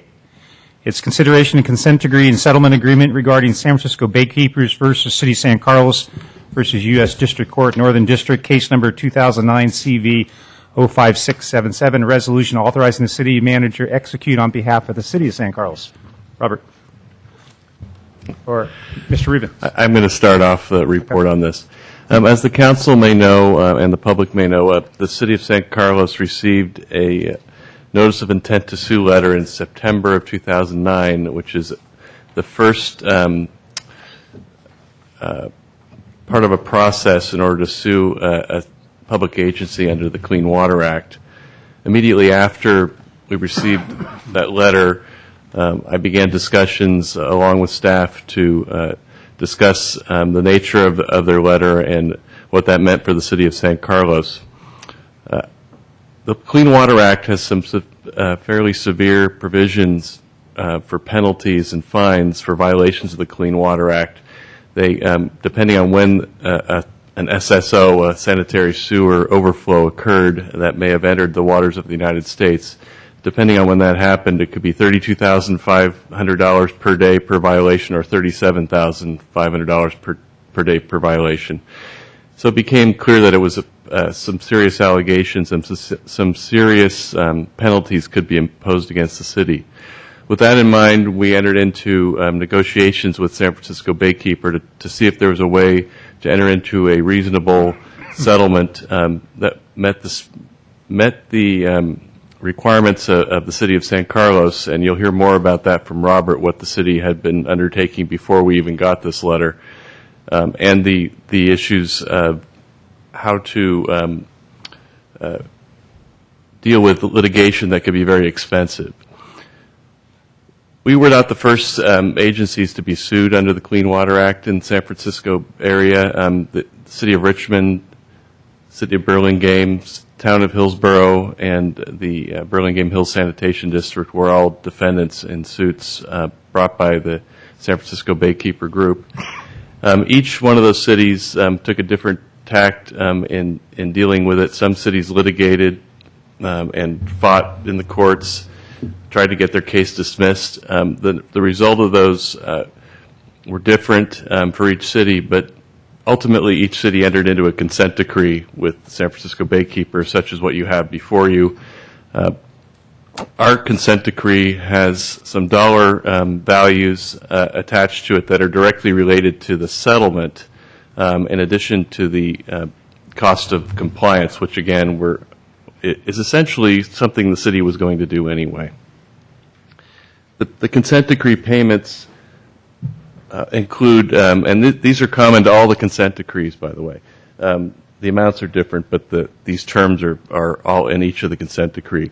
The attorney's fees and costs to San Francisco Baykeeper for them to recover costs. The Clean Water Act has an attorney's fee and cost provision, so and it's a very liberal provision if the Baykeeper were to prevail in litigation. In this case, it's $95,000. A large part of that is expert costs, because at the very beginning of this process, we were working with Dr. Bruce Bell, who's the consultant for Baykeeper, and our staff and our consultant to come up with a consent decree that would be appropriate for the city of San Carlos. The second item is a monitoring payment. The consent decree allows for the city to reach compliance with the goals set forth in the decree over 7 years. So the compliance payment, which is refundable, is to compensate for the expert witness costs, costs of monitoring the program and the progress with the goals set forth in the consent decree. The third payment is a mitigation payment. This was a negotiated amount. Again, without admitting any fault, the city, in an effort to settle this case, and again, this is something that was in all the other consent decrees. We negotiated this amount. That is for a mitigation project in San Francisco Bay, which could include a project in San Carlos along its creeks or in Steinberger Slough in our local area. We have experience with the Rose Foundation in San Carlos, who has provided a grant to help restore some of our local creeks previously. So that's definitely possible in the consent decree. And Robert's going to go into, I'm here to answer any questions you have about the details. It's a fairly long consent decree, but in an effort to save time, I'm focusing on those. Robert will talk about the program to reach and achieve the goals set forth in the consent decree. Well, as Greg mentioned, City Attorney Greg Rubens mentioned, the City Council has shown a lot of leadership on managing its wastewater collection system over time. You took the step to increase rates over the past 5 years very aggressively. You've funded sanitary sewer collection rehab projects. I noticed that was on your slides. That's one of the accomplishments at your State of the City address. And so it's certainly something that the council's taken leadership on and the city's been working on. And before Baykeeper came knocking on our door, we said, well, we can do better than what we've been doing. We still have some problems here. And we hired a consultant to evaluate our maintenance management, because a lot of the work we've done has been on the capital side. And I think we needed to do a little bit more work on our maintenance side. And our consultant, Harry Lorick is his name, you'll hear from him in April, came up with some recommendations about ways we should do things better to reduce the risk of sanitary sewer overflows. And just about the same time, we were hearing from Dr. Bell virtually the same kinds of things. And so the consent decree mandates things that we had already really been planning to do. Investigating sanitary sewer overflows, each year coming up with an action plan to reduce them, looking at the engineering side of our system and ensuring that there's capacity in the pipes to carry all the rainwater flows, ongoing sewer condition assessment. So this is something that has been lacking in our program. We don't have good data about what kind of condition our pipes are in. And there's really good tools these days to do that and to track that, and that feeds all these other activities once you have a good inventory and tracking of your system. That's oil and grease. Then earlier in 2009, the council authorized a program with SBSA to do some what's called fog inspection, and they're actively doing that today. But this calls for stepping that up a little bit more with an ordinance to not just inspect people, particularly restaurants, that cause grease problems, but actually then to find them if they don't correct the problems that are noted. Private laterals are an issue. About a third of the overflows come from private laterals, and the consent decree calls for enacting a new ordinance that would require inspection and replacement of private laterals. And we are to come back to you with that by August of this year. Chemical root control is another thing that's been initiated, and this calls for it to be continued and expanded. So how are we going to do this and actually achieve the goals? Part of the action plan is to start right now with some things that are actually later on your agenda in the mid-year budget. This isn't here, but this is that consultant Harry Lorick that I mentioned. He's been working on an operation and maintenance manual, and we've selected a computerized maintenance and management system, which will be coming back to you for contract award in April. And at that same meeting, Harry Lorick will give you a report on our maintenance program. We're going to start foaming. This is like this technology is kind of neat. It's like you lace shaving cream with Roundup and then put it down the sewer, and it kills the roots in the sewer. And then in about 6 months, you can come by with a high pressure nozzle and just knock the roots off. And it's far better than just sawing the roots off, because it actually kills the roots back to where they don't grow back. There's a 2-year guarantee on this. So what we want to do is get this going, and then come back in 6 months and clean the whole system. And so this is the first step toward that. We have some pretty good maps of the sewer system. We want to do better because, as I said, we don't have good data on our system. And so we want to locate all the surface features with GPS so we get accurate coordinates and mapping. And then, as I mentioned, awarding this computerized maintenance management system contract. So next year, really, I want to hit this program really aggressively. And I've got a logo there of we're going to be like people working like clockwork is my vision there of how we're going to be working. We want to do a full cleaning and inspection of the whole system. And so we'll contract out for that. We thought that it really made more sense to just hit it once with a contractor, and then we have a clean system that will immediately reduce our overflows. We'll have good data on our system because we'll have a video of the whole system. We'll have good engineering information to feed our capacity assurance plan. And it'll allow our crews then to keep the system clean rather than to fight to get over the hump and get it clean. So that seemed like a good blend of in-house and contracting forces. We'll move on from that initial phase of the O&M evaluation to a phase 2, which will take this maintenance management system and build it into our routines. It'll be kind of like the operating system of our department, because we'll be doing these annual work plans. And this software has the ability to do asset management, where it'll actually guide us in deciding what we need to spend our money on each year and help make better decisions. Harry Lorick's going to come back to you in a year later and give you a state of the maintenance report. Where are we? And that's kind of going to be his wrap up of his work with us. We'll be implementing that CMMS. One of the real benefits of this new systems is you have mobile computing, whereas right now we have a paper work order.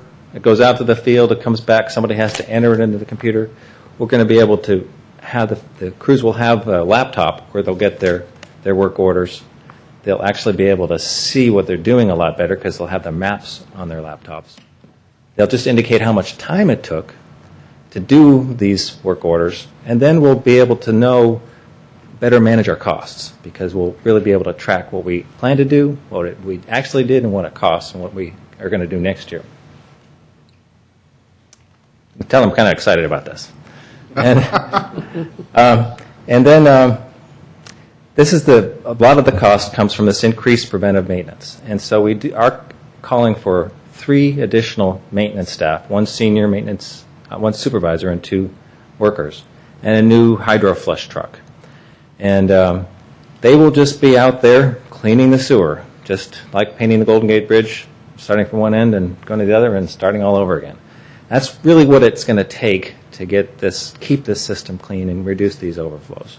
And then, as I mentioned, we'll have increased code enforcement. We will have to adopt some new ordinances, and we would have an increased engineering staff, just 1 person to do that. So here's how the costs add up.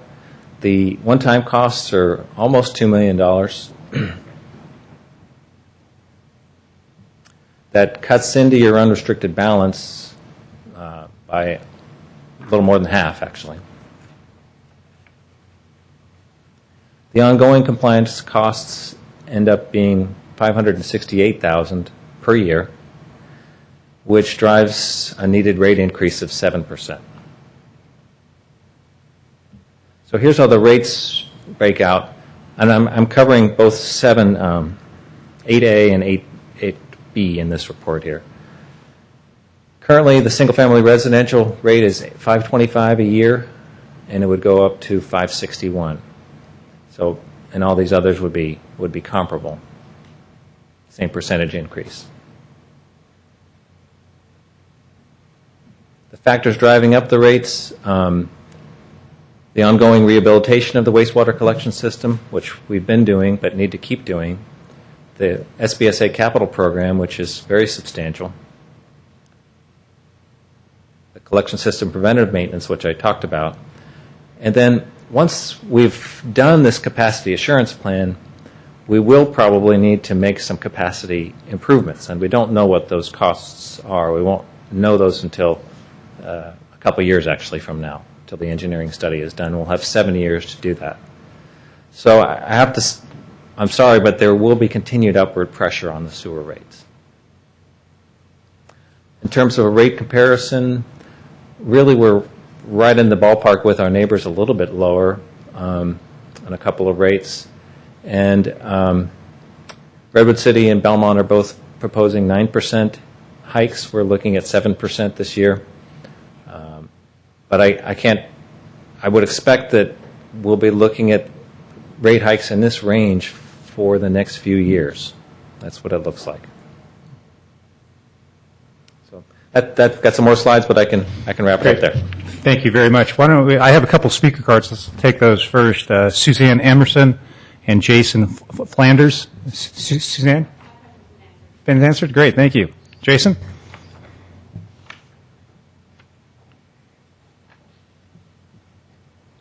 Good evening, council members. My name is Jason Flanders. I'm a staff attorney at San Francisco Baykeeper, and we are a nonprofit that's dedicated to protecting and restoring the water quality of San Francisco Bay.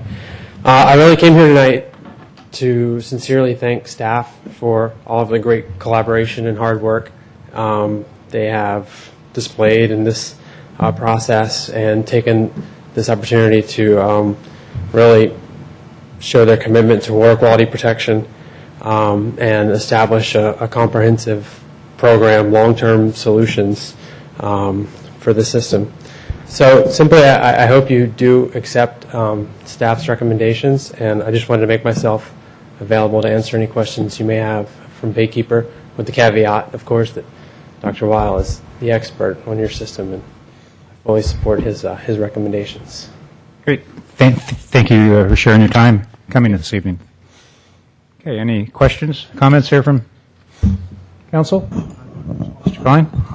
I'm sure I'm probably going to be echoed by my fellow council members. It's just incredibly frustrating. We were going to get there anyways, and now we just have to pay for a bunch of lawyers to make a lot of money when we were going to take care of it ourselves.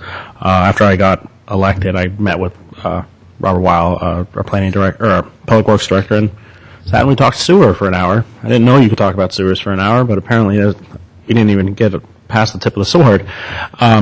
But I told him, I had a firm commitment to fixing our infrastructure, and we talked about this. We talked about what he wanted to do and where he saw us moving forward and how we could take care of our system and not just maintain it but improve it.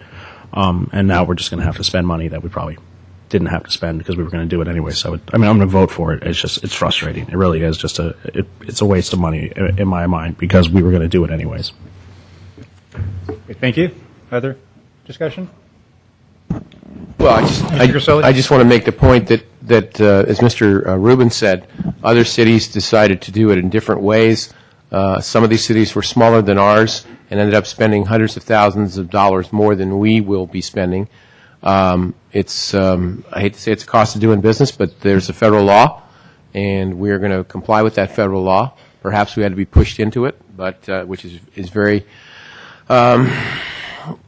could be frustrating. But the point being is that I want the public to understand that doing it another way in this situation would result in dollars, as Mr. Rubin's alluded to, that could cost hundreds of thousands, if not even more than that, and basically end up with the same result that we have. So we're here in this situation, ideal in reality.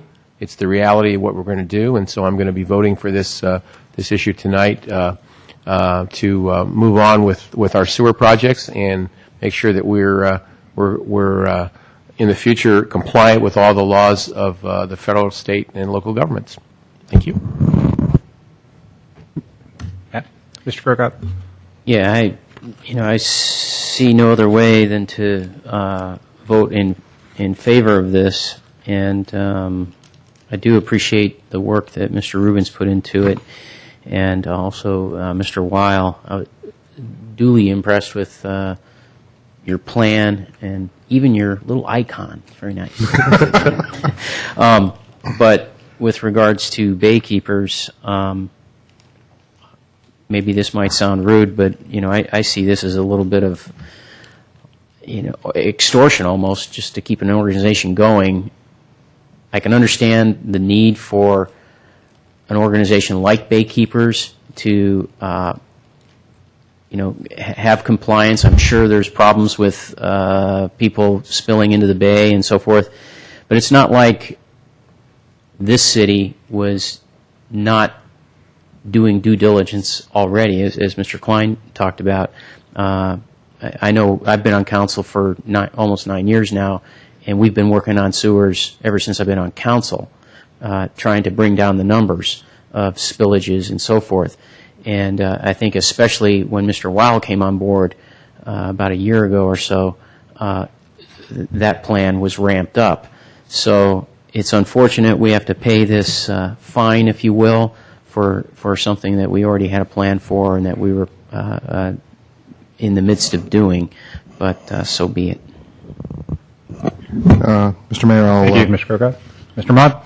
I did also want to echo appreciation to Mr. Rubens and Mr. Weil. It's terrific that we've been able to avoid what would be expensive litigation and a potentially very big liability. By the way, that shaving foam, that is manly stuff. I'm sitting there going, gee, I mean, You wouldn't have to shave. You just rub it on. It's like, sewer nair. Okay, come on, let's go. Mr. Mayor, I move adoption of resolution number 2010-17. Resolution approving this consent decree with San Francisco Baykeeper and authorizing the city manager to execute a consent decree with San Francisco Baykeeper on behalf of the city of San Carlos. Second? Second. Oh, I'm sorry. You can have Klein, it. or like take it. That's Second fine. here on my left, Mr. Griselli. We have a motion and a second. Roll call. Councilmember Maude? Yes. Councilmember Grisilli? Yes. Councilmember Grocott? Yes. Councilmember Klein? Yes. Mayor Royce? Yes. 9B, consideration setting a hearing on April 26th to consider increase in sewer rates pursuant to Proposition 218. I have nothing further to add, Mayor, besides what was in the presentation, but I'm glad to answer any questions you may have. Okay. Questions? Anyone speak on this or not? No one to speak? Oh, we have. Thank you. We have one speaker. Oh, this is Neil. Is this Neil again? Neil Curran? Cullen. Yeah, Neil. Cullen. Cullen or Curran? I don't know. Cullen. Okay. Thank you, Neil. Welcome again. Thanks for staying on there. Thank you. I have read the staff report and understand the need to increase sewer service charges given the regulatory and judicial requirements that wastewater collection agencies have to comply with.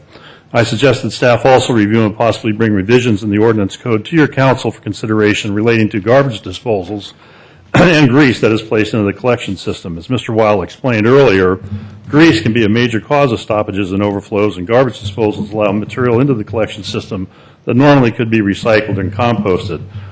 In reading the prior staff report, I wasn't sure what the FOG program would be doing, but I'm unsure at this point in time, or at least in the past, of whether SBSA or county health would be inspecting the grease traps in restaurants, because my understanding, at least in the past, has been is that if you don't inspect the grease traps, then they just are bypassed, and that ends up with the grease entering the sewer system, and that's what causes a lot of the problems.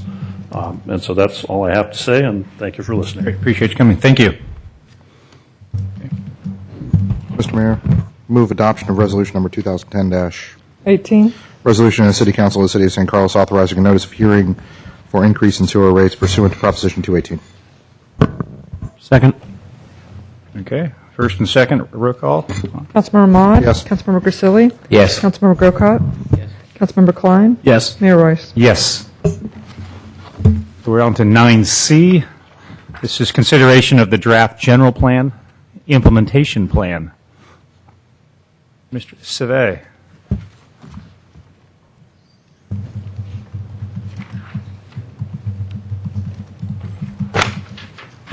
Good evening, Honorable Mayor, members of the City Council. The City Council adopted the general plan in October of this last year, and the general plan, as you know, is a vision for the city's sustainability, growth, and land use direction for the next 20 years. The implementation plan is a strategic plan task that the Community Development Department was charged with bringing you by March 1st. And so, and it's also required by state law that we implement our general plan.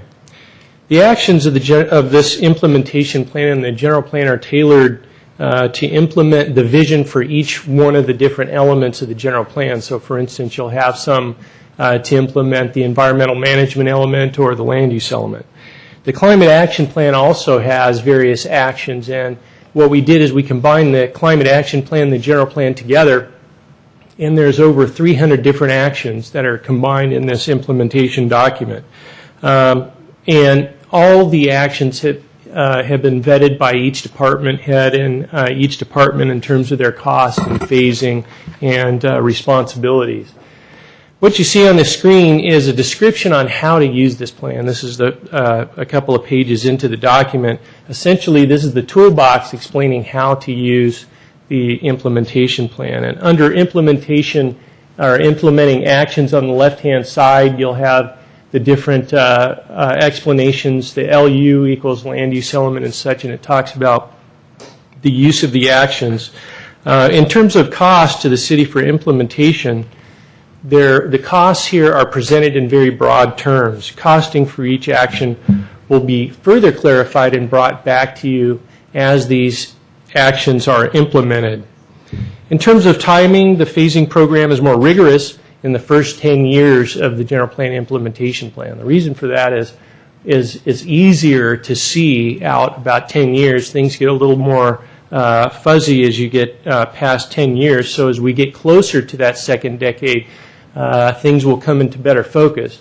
In the first couple of phases, it's also tied to the City Council strategic plan cycle. So this 3-year strategic plan cycle that we're in will end at the end of phase 1, and the next strategic plan cycle will begin at the beginning of phase 2. So there's a tie-in there. Phase 3 there is years 6 to 10. That's sort of a mid-year action plan. Phase 4 is everything later than 10 years. Ongoing core services are operational services that the city would do on a regular, everyday basis and in the regular course of business. And the methods of implementation are there on the right-hand side, lower right-hand side of the screen, and those are essentially implementation mechanisms that we currently have in the city. And instead of reinventing the wheel, we decided let's plug these actions into implementation mechanisms that the city uses. This is an example of the implementation table. Here you can see how each of the actions are organized into the action itself on the left-hand side of the screen. Again, you have those tie-ins back to the different elements, LU 1.1, how it's implemented, what we're going to use to implement it, whose responsibility it is, and for cost. And in this example, it shows the cost in the upper right-hand side of the screen, those $2 signs there. And it's not repeated for the next few pages up until about page 9, because all these costs, all these actions are included in the zoning ordinance update. So it would be one cost to complete all these actions up to about page 9. Staff is going to be seeking your authorization right after this for implementation of phase 1, which includes the zoning ordinance update and the green building ordinance. In this example of phase 4, costs associated with all the actions are included at the bottom of the page there. On the left-hand side, lower left-hand side, you'll see a symbol for a core service provided by the city, and those are costs that are part of our day-to-day operations of our city. And then again, you have the costs associated with the other values at the bottom of the page there. As I noted, more detailed costs will come forward as the actions come forward at a later date. And really, this document is intended as a working document. The plan would be brought back to you after each phase, at the completion of each phase of implementation, and we'd relook at it with the City Council, and adjustments can be made based on city resources or strategic planning requirements. And staff is recommending this evening that you accept this plan and allow us to move forward with implementing it. Thank you. Great. Thank you, Mr. Svay. Any questions, comments, Mr. Grocott? I just have one question. When I looked at this, Mr. Svay, what I saw is something similar to our strategic planning, where you have an item and who's going to do it and by when sort of thing. My question is, in voting on this to go ahead with the plan, I just want to be clear. It doesn't mean that we necessarily agree with all the things in the plan. We just agree with the skeleton here, if you will, of how to implement it.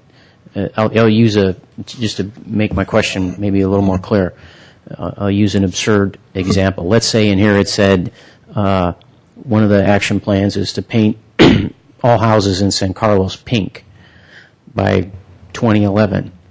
That could be an action item in here. We don't necessarily agree with that, but we can see how you want to implement it, and we agree with the implementation plan. Am I straight on that? Each of the actions was adopted as part of the general plan. Well, I understand that. Yeah, and so they have been adopted as part of the general plan, and so I guess in terms of the city's responsibility for this implementation plan is to show progress. Mm-hmm. So it doesn't mean that you have to do all these actions. It's really a roadmap for the future and the way the city wants to move forward. So if you don't think that or agree with an action in here, or you think it should be somewhere else or it should wait, then that's okay to do. But you do have to show progress as a whole, that you're moving forward with some implementation of your general plan. So just a follow-up question then, you're not looking for us to get in, as you said, we've adopted the general plan, and you're not asking us to get into the specifics of the items in here and say, well, I really don't want to move forward on that particular item. You're not necessarily looking for that. We can do that when the item comes to us. That's correct. Okay. Yeah. Just to understand, be clear on that. Okay, thank you. I don't have any questions. Anybody? Except to say, Mr. Zave, thank you very much, and all the hard work, and it's still going on. You bet. Yeah, my only thing, kind of echoing what Councilman Grisilli said. First of all, thank you. This is kind of fun that I get to vote on something that I was part of, for 2 years. I saw the colors, and I had a nightmare again of meetings. I went to 11:30. And the only thing that's just a little off-putting is just the dollar signs, the 100,000 to $1 million. It's a big difference between 110,000 and 990,000. I know that's just the way it's done. So that was my only comment. But I think it's a great implementation plan. I'm really excited. I'm fully behind it. based on it took so much of my life away already, so might as well keep that going. But yeah, it's great. I think it's a great job, and I'm really looking forward to doing a lot of the stuff that's listed in here. Good, thank you. Mr. Bott? One quick question. If, assuming we're going to approve this tonight, do we anticipate any work on this during the retreat to set up goals for some of the immediate implementations? Well, one of the things that I'm going to be asking for in the next item before you is to start phase one with the the comprehensive update of the zoning ordinance. So there may be some things associated with the zoning ordinance update that we want to report back to the council on. We want to show progress. Same thing with the green building ordinance. So there may be a couple of things at the strategic plan focus level for those. Thank you. Okay. Thank you, Mr. Survey. Hear a motion then to accept this plan? Move to accept the implementation plan. Second. Motion and second. Roll call. Councilmember Mott? Yes. Councilmember Grisilli? Yes. Councilmember Grocott? Yes. Councilmember Klein? Yes. Mayor Royce? Yes. 9D, consideration of authorizing the Community Development Director to issue a request for proposal for a comprehensive zoning ordinance update. Mr. Mayor, members of the City Council, as I noted earlier, the general plan was adopted back in October, and the comprehensive zoning ordinance update is recommended as the first phase of the general plan implementation plan. And as you know, the zoning ordinance regulates land use in a different way than the general plan. It's more specific, where the general plan is policy-based. This is more specific. For instance, zoning can be it's use-based. It tells you what you can do in different land use categories. It's also building-based. It can tell you how high you can build your building or how far away from the sidewalk or a street you want it. And it also can regulate how signs for businesses can be put on, how many signs you can put up, how big those signs could be. State law says you also have to be consistent with your general plan and you show it on a map. And so it's really a critical step in bringing our land use into compliance, our zoning ordinance into compliance with our general plan. There are a number of different types of zoning ordinances that cities can choose to do, and each city selects a zoning ordinance type based on the character or the community that a community wishes to maintain.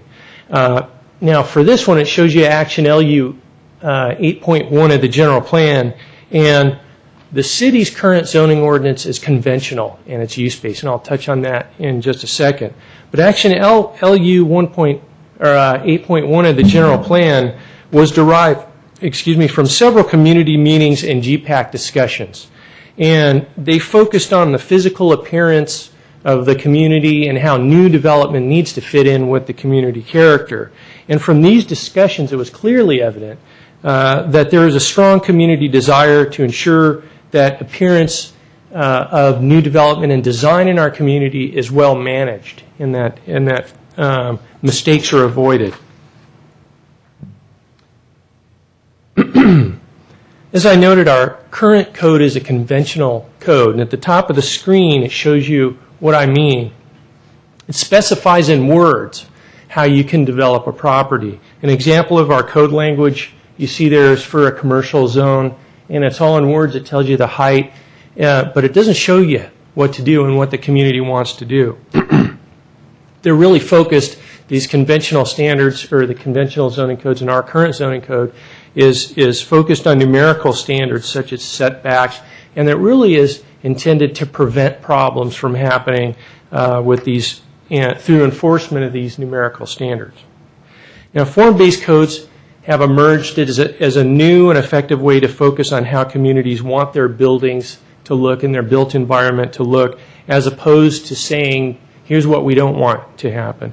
Form-based codes focus more on the physical appearance of the buildings and how they fit into specific areas of the community and how you want them to look when you walk down the street and how they feel when you walk down the street. So at the bottom of the screen, you see an example of almost the same thing at the top of the screen, where you have your setbacks. If you look at A, for instance, a front setback along the street, and you look here, it tells you it's 0 feet.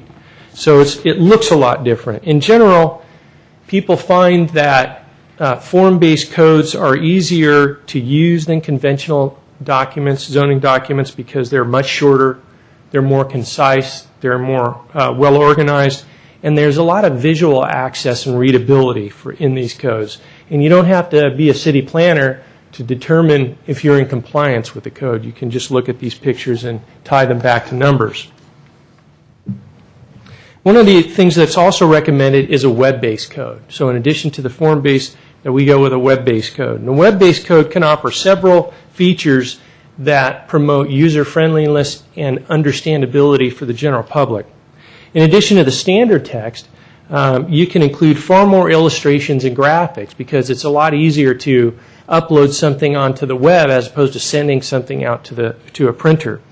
Links between zoning text and maps can be instantaneous. And so one example would be, let's say you're at home and you want to know your house in this area of the city, you know your parcel, your address, or you can see it you'll be able to see it. If I want to know what my zoning is, I can just click on my parcel and up comes instantaneously. You have zoning information. It tells you what the zoning is. It tells you where you are, maybe the parcel information and all the zoning text. So it's instantaneous. Flipping back between the map and various elements of the code can also be done by the click of a mouse. You can also have portals connected with the map or other zoning information where you can ask questions like how high can my fence be at my property, or where can I put my fence, and get answers like that. Currently, the way we do it is we do have the zoning code online. It's words. You can search through the different categories. We get dozens of calls during the week. We spend hours at the zoning counter with people, working with people. Putting the power of this resource in the hands of the community will free that up. It'll give the information to the public, and we believe that it will have less demand on staff resources, allowing us to do more with less. We're proposing a collaborative stakeholder approach with this outreach program, and there would be extensive outreach and interviews with user groups as well as individuals, and the Planning Commission would act as the sounding board for the creation of the document, as opposed to creating a new committee. You have a commission that is charged with implementing the zoning ordinance. They do use permits, they do variances. Use this group as a sounding board, have study sessions with them, in addition to all the interviews with some of those stakeholders that you see there. They would make recommendations to the City Council. There would be check-ins with the City Council study sessions, and they would make a recommendation. You would be the final decision-making authority on the document. Staff anticipates award of this document within a month or so after letting the RFP out, and we anticipate about a year to complete this process. It's fairly aggressive, but I think we should try and move quickly and get our zoning ordinance and our general plan into compliance with state law. And that concludes the staff report, and I'm available to answer questions. Thank you very much. Questions? Listen. Anybody over here? Sure. Mr. Savay, you've listed out roughly a year's worth of work. I saw in the RFP that you've got several public workshops, and what other public outreach are you anticipating in this? Press releases, web-based information, newspaper-based information, getting out to the community, making this available at different venues. We could do stuff at the art and wine fair, that kind of thing. So it'd be out trying to get the word out to the community, very similar to what we did with the general plan. Yeah. I appreciate that. You've done a terrific job in the general plan. I've got a lot of confidence in what we're going to see over the next year. Great, thank you. Comments, questions? Yeah, I had questions about the financing of this, or the paying for it, because it talks about 09-10 capital improvement program includes $147,000 essentially, but it appears that the money is not in the bank, as it were. Is that right? That's correct. We're getting so if I'm reading this correctly, you applied for a grant. Did you receive the grant, the $50,000? Yes. Okay, so we have the grant, so that knocks off, so it leaves you about $100,000. Is that rough figures, maybe more like 90. And then the money would come back to us from payments as things get done, built, and so forth. It pays into the fund, right? I'm not sure how much of that kind of development's going on right now and paying into the fund. Maybe you could answer that. But it looks to me like it's going to take at least a couple of years to get back to, well, I guess right now we're actually in a deficit of $204,000, so we have to get out of the deficit first and then start building up revenue to pay for this project, balancing it with the grant. Did I follow all that correctly? Yeah, I think you did. And essentially, you're sort of borrowing against the future a little bit. We did do that with the general plan. I mean, it was a $540,000 general plan, and we didn't have all that money when we started the general plan process. But we projected out based on the money that we do take in, which is about $145,000 a year. It's projected, and one thing that could have been clearer, I think, is the $204,000 deficit includes the projected $146,900. So that includes the zoning ordinance update is included in that number. All right. And so we're not. I'm sorry to interrupt, but so we're not at a $204,000 deficit right now. But if we move forward, we will be. Right. But again, at the end of the budget, at the end of this budget cycle, we project another $82,000. And then the year after that, $145,000. So with the after completion of the zoning ordinance in 2 years, we will have paid off the zoning ordinance and the general plan, and in 2 years we'll be at zero from now. So we are sort of borrowing a little bit against the future, but after 2 years we will begin to get a surplus for the next update in 2 years. And we're borrowing that from our general fund, or it comes from the general fund, and it was budgeted already in the capital improvement program. So it was budgeted in looking toward the future, knowing that the general fund would be paid back through these fees. Okay. I just wanted to I asked the questions just to be clear on all that. Yeah. Okay. Thank you. I have no questions. Would anybody like to speak on this item, 9D, the zoning ordinance? Okay. Hear a motion to select the... I'd like to make a motion, Mr. Mayor, to authorize the Community Development Director to issue the RFP for this zoning ordinance item. Get a second? Second.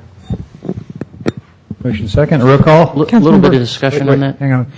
What's that? I Sure. just had another question. And I'm sorry, not Mr. really Crockett. discussion, but when we do the RFP, these are anticipated costs. They could come in otherwise, correct? That's right. When we do the RFP. Okay. Thank you. Sorry about that. Okay, so we have a motion and second. Roll call? Councilmember Ahmad? Yes. Councilmember Grisilli? Yes. Councilmember Grocott? Yes. Councilmember Klein? Yes. Mayor Royce? Yes. Thank you, Mr. Sway. 9E. We have four more new business here. We have consideration authorizing the building official to execute an implementation plan for the City of San Carlos Green Building Ordinance. Sorry. Thank you. Go ahead. Why don't you do that again for me? All right. Good evening, Honorable Mayor and members of Council. I'm Chris Valley, I'm building official. I'm just going to lay out for you, it's somewhat of a regurgitation of my staff report, and look at it more, if you will, as a roadmap or a flow chart of the process that we feel is most efficient toward going toward the green building, toward adoption of the green building ordinance. We're actually in a good position with regard to where we're at to gain knowledge and insight from all the other communities that have in fact adopted a green building ordinance. And those communities are County of San Mateo, City of San Mateo, Redwood City, Hillsborough, and San Bruno. I work fairly closely with those building officials, and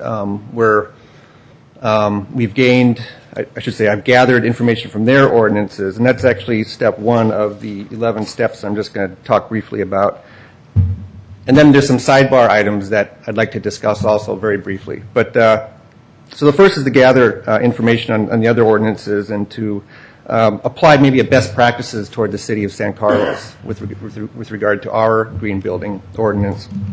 Second is conduct interviews and outreach with stakeholders such as San Carlos Green, the architects group, contractors, various other stakeholders. So far I've met with San Carlos Green and the architects group. Third step would be to generate a rough draft of the green building ordinance, present this rough draft to the state, which we're required to present facts and findings to the California Energy Commission and the California Building Standards Commission with the adoption of a green building ordinance. So after the draft of the green building ordinance, I do that. We'd make the ordinance available to the public for input and review. We can do that via the city's website or other notification processes. We'd continue to evaluate revisions to the ordinance based upon community input and so forth. We'd present the draft ordinance to council for first reading. We'd complete a second reading of the ordinance. There'd be a certain amount of staff training as well with regard to enforcement of the ordinance.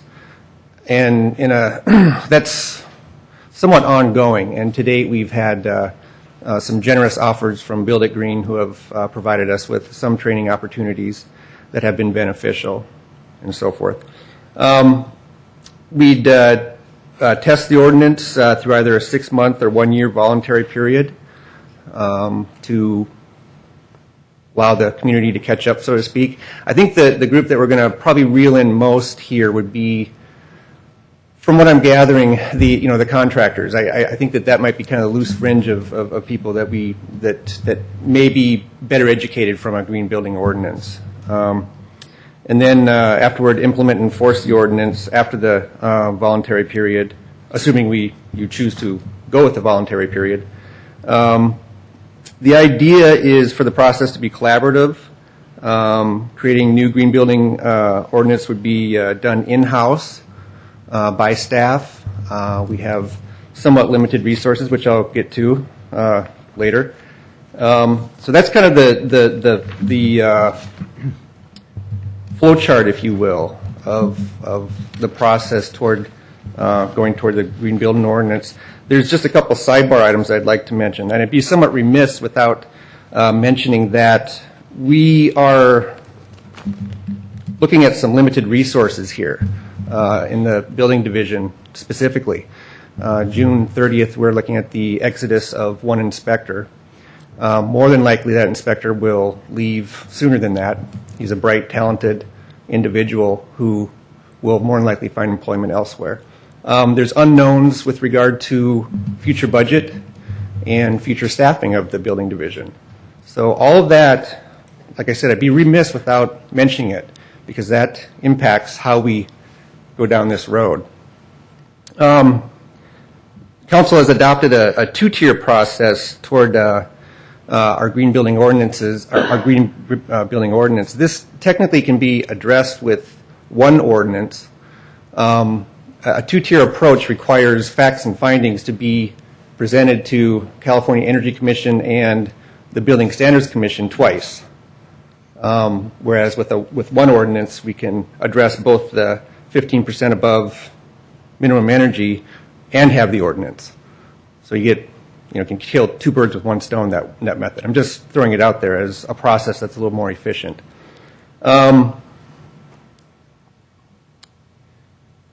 If you have any questions, I'm here to answer them. Otherwise, that's all I have. So let's start off. I have 2 speaker cards, Suzanne Emerson and Ann Iverson. You're welcome to come up and speak, and then we'll get some discussion going and questions from council. Thank you, Suzanne Emerson of San Carlos, representing San Carlos Green. Members of San Carlos Green look forward to working with the city to develop and implement a robust green building program, and we thank Mr. Valley for the efforts he's already made to reach out to the community for input. Thank you very much. Great. Thank you. Well, Ann Iverson, welcome. Hi, Ann Iverson. I urge the council to approve the city's recommendation on the green building ordinance.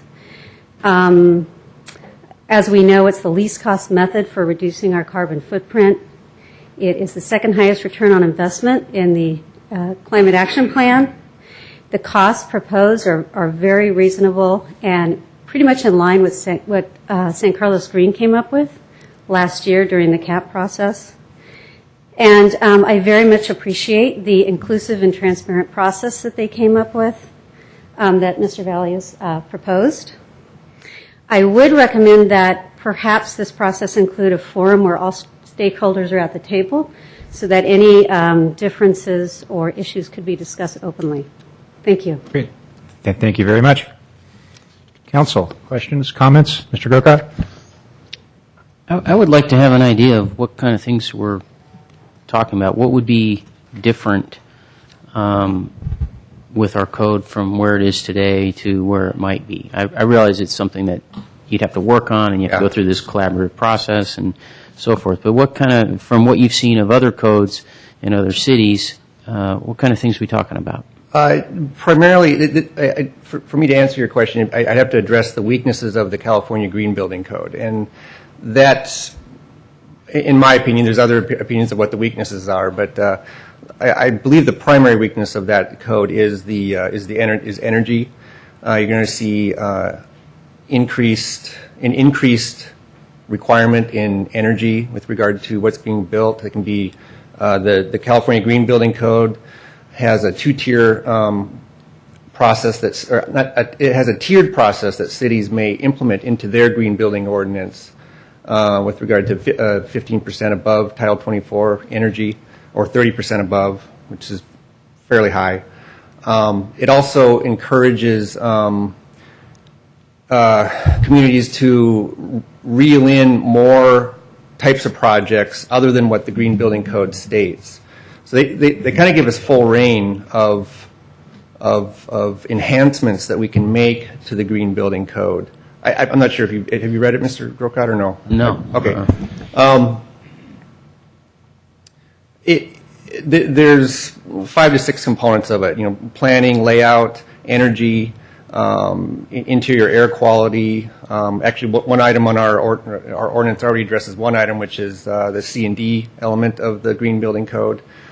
So there's a lot of stuff that we've done and are doing that is already in the Green Building Code, but there's also a lot of areas that we can build upon and use pardon the building reference here, but use the Green Building Code the California Green Building Code as a foundation, so to speak, from which to build on and fine-tune toward our community. I'm not sure if I answered your question. No, the thing I'm wondering... Looking for examples, and if you could just limit it to one or two. You already did one. It'd be more insulation and more whatever. If windows have to be thicker or whatever, a couple of things for the uninitiated, because otherwise we're going to be here about 3 hours. You have to go eat. Well, I have 3 hours. I'm fine. I know you do. But I know you're doing a great job, Chris. I don't mean to jump on you.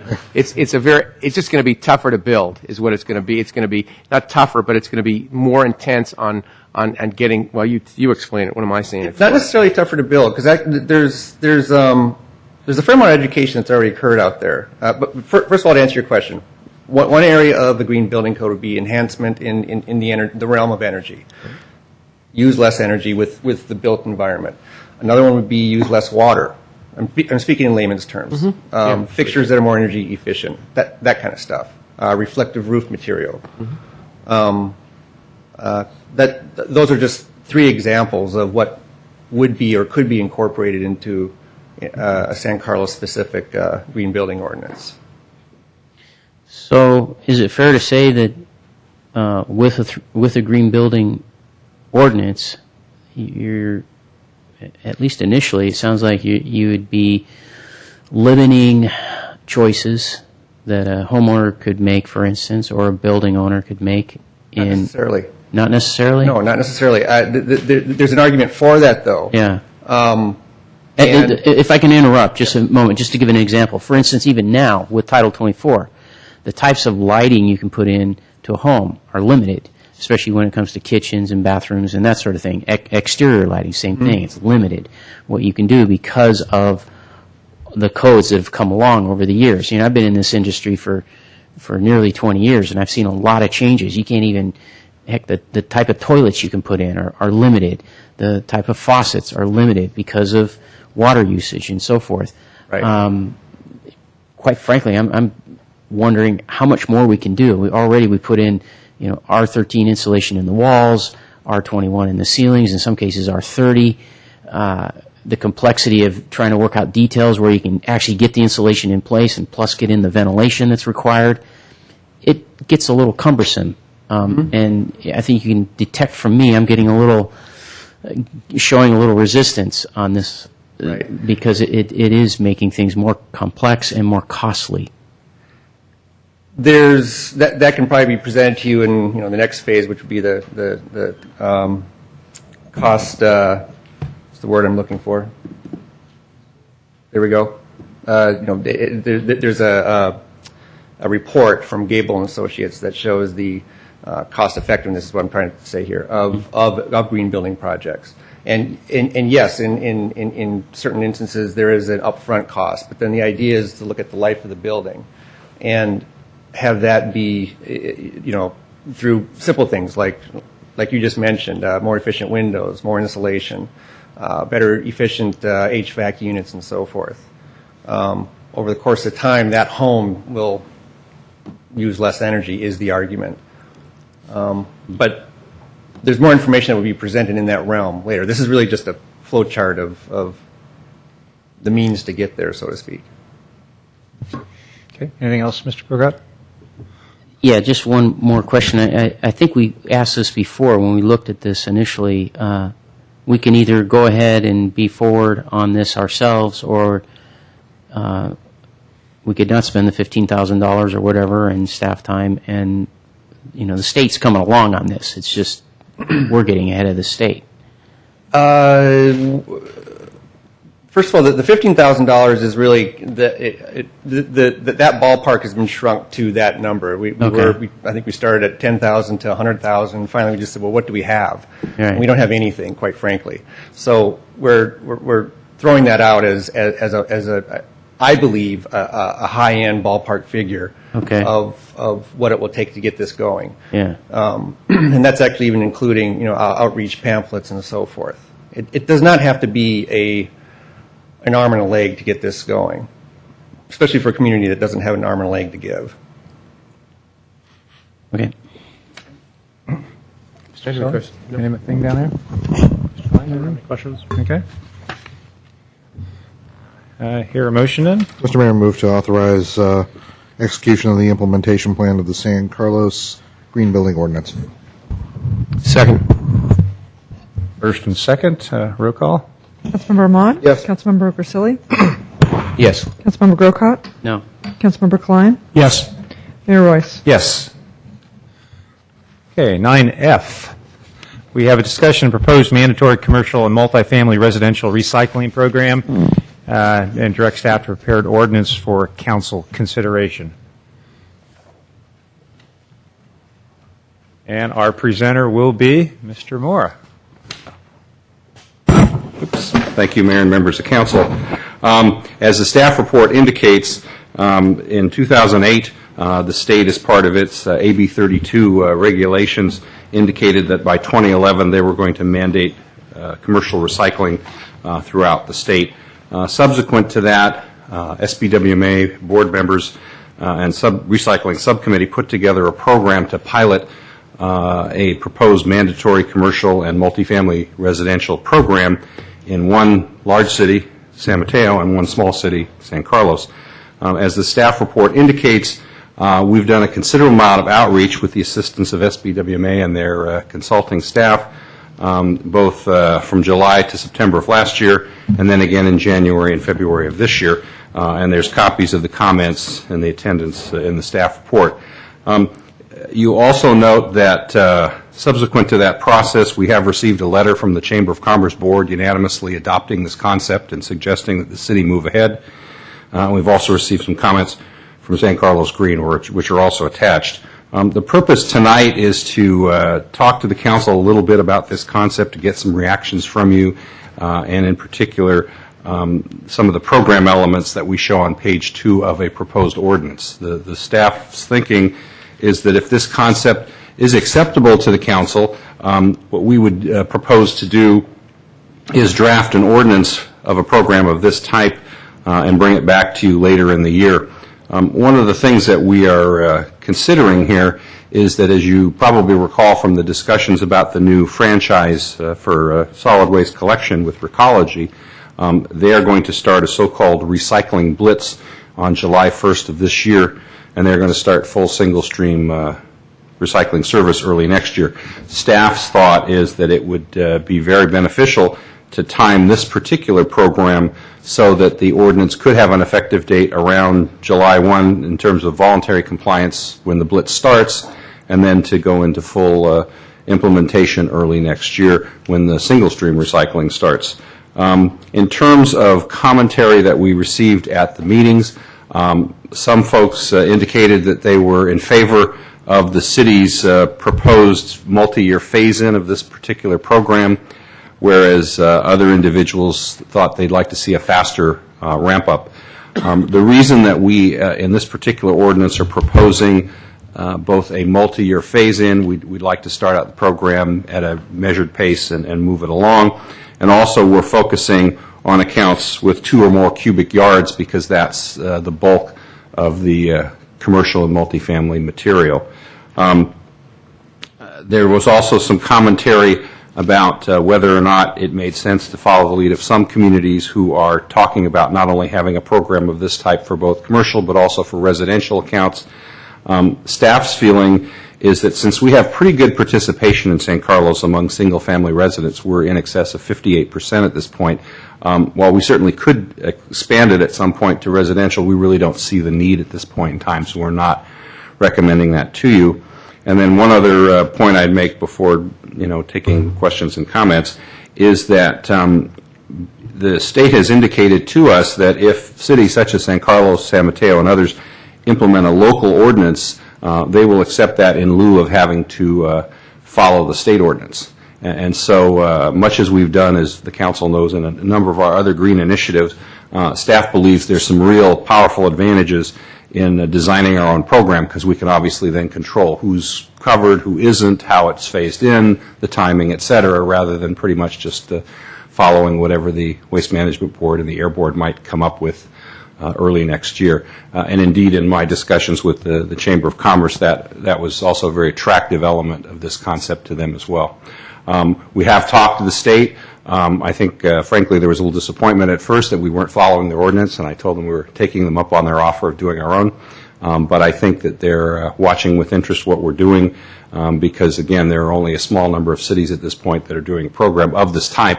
But I think that this will be a very powerful way for us not only to tie into the recycling blitz and the new services, but also to make some significant progress in the commercial and multifamily sectors, which are the 2 areas right now in recycling in San Carlos that are significantly below what we're seeing in the single-family residential area. So in a nutshell, those are some of the highlights. But again, I'll be happy to take council questions. Also, I should mention that Cliff Feldman from SBWMA and Rethink Waste is with us tonight as well. And he also may want to jump in and add some comments to the presentation. Great. Thank you very much. First of all, anybody here like to speak on 9F, on the ordinance on recycling? Okay. I'm going to turn over to council here. Comments? Mr. Klein? Mr. Moore, I have a couple questions. Okay. Why is this taking so long? I mean, it's 2010. I'm not terribly old, but I don't remember a time I didn't recycle. All we talked about in school when I was a kid was recycling, and it's 2010, and we're still talking about it. We're not there. I mean, I'm looking at a recycling rate of 24%. Right. Well, and I think that because our rate is relatively low in the sector, that's one of the reasons that when Rethink Waste talked about this program, the reason that I volunteered San Carlos to be participative, it's an area where we need to do better, and so too do many of the other agencies, I believe. And so that's kind of the genesis of our participation. Okay. And then my other question is, with the phased-in process, is there any way we can speed that up a little bit? I think that is really up to the council's discretion, and as I indicated earlier, we kind of got mixed reviews on the phasing. We had some people in the workshops that we had that said we like the fact that the city has this rather gentle phase-in. We had other people who said you guys should push it along, move it along, as you're suggesting, a little faster. I think either tonight or when we bring the ordinance to you, if the council, if there's specific elements you'd like to see move faster, or the whole program in general, we can certainly do that. But from staff's perspective, we're really after the 2 cubic yards or more group, and we think by stepping it in and doing it gradually, we may get more program acceptance. But again, at the end of the day, it's your discretion. Okay, yeah, I'm just wondering, 4 years seems like an awfully long time to do something that we should be doing anyways. So that's all I have. Okay. Mr. Mott? Mr. Moore, there was a number of statements here about larger companies. How is larger defined? Well, I don't know some of the folks who've made the comments about larger companies, but what we're defining as, the significant accounts are this: if you have 2 cubic yards or more of material per week, that's what we're considering being covered. And right now, what we're proposing, if you're below that threshold, you're exempt from the ordinance. And again, there was some discussion, as you can see in the notes from the workshops, about having it universal. And again, that's another element. It's up to the council as to whether you want to make it universal or not. At the moment, staff thinks the most important thing is to go after those accounts of 2 cubic yards or more. And over time, we could broaden the scope. But at the beginning, we think we'd like to focus on where the big wins are, so to speak. Just to follow up on the 2 cubic yards, is there any measure about diversion rates for those companies, or do companies that have more than 2 cubic yards tend to be lower on diversion rates than those who are smaller? Is there any feel for that? That I don't know. Maybe Mr. Feldman would like to comment on that. Good evening, Cliff Feldman, Recycling Program Manager with Rethink Waste. And I don't have the exact statistics in front of me, but roughly 90% of the businesses in San Carlos generate 2+ cubic yards. So I think that's partially answering your question. Do the smaller businesses recycle? Certainly. There's roughly 80+% of the businesses currently subscribing to recycling service. So is it really working? I think that's the question. That's how I would answer the question. Is the voluntary system working? In some respects, yes. In some respects, no. We're a rate of less than 25% when over 80% were participating is not ideal. Thank you. Questions? I apologize, but cubic stuff really confuses me. What is 2 cubic yards? Give me an example. 2 cubic yards. Show me a picture. This is very close to about 2/3 of 1 yard. 2/3 of 1 yard? Yes. So if you brought this podium out to about here, that's 1 cubic. That would be about 1 cubic yard. Okay, so we're talking about a pretty 3 foot by 3 foot by 3 foot. So no, this isn't quite, I understand. Actually, I did take that in school, but I'm just trying to get a picture of it. So we're talking about apartment buildings. Probably it would have to be 6 or 8 units at least to generate that much. I mean, I kind of think a 3-unit or 4-unit probably wouldn't generate 2 cubic yards. Maybe it would in 1 week. I don't know. Well, Are we talking about weekly here? Yes, it's really up to the property owner. If a property owner wants more frequent collection, they'll have smaller containers. Okay. If they want, but that would be taken into the equation. So if they have a 1 yard container picked up once a week, it's less than 2, but a 1 yard picked up 3 times a week would clearly be part of the program. Sure. I'm just trying to visualize what that is. Okay, I appreciate that. The other question I had was 4-year phase-in. Where's the is there a hammer here? Is there a stick, so to speak, if you don't do it? Is there a penalty? And of course, on top of that is who's going to be doing it? Because we're looking at possible not as many bodies around here. Right. In the slides, you'll see a proposed 3-step process in terms of an initial letter, some some education and outreach, and then. I'm sorry, I should have read number 8. I should have. Yes. Okay. And ultimately a fining program. In terms of the enforcement, that is something that we discussed, and what we're proposing for this program, or what we will propose if we come forward with an ordinance, is to use contract services to be the enforcement. Originally, we talked about the potential of utilizing the city's existing code enforcement program, but since we're dialing that back because it's a general funded program, what we thought, as much as we're doing in some other areas with green programs, is we would have a contractor, doing the enforcement and the education, and then that would be funded out of the commercial and multifamily garbage rates starting in the following year. Plus the fines would be, plus the fines if there were any. Correct. And initially, the whole push of this program is going to be education and outreach, and our hope, obviously, is that, any fines are... I'm not trying to say we should go out and first day and do it. I'm just asking because... No, it's a fair question. There's got to be some... Yes. Unfortunately, sometimes. I think once people get used to it, they're going to get right on it, and Right. it's all a matter of habit, Yes. in my opinion. And same thing with any kind of garbage or something like that. So anyway, thank you.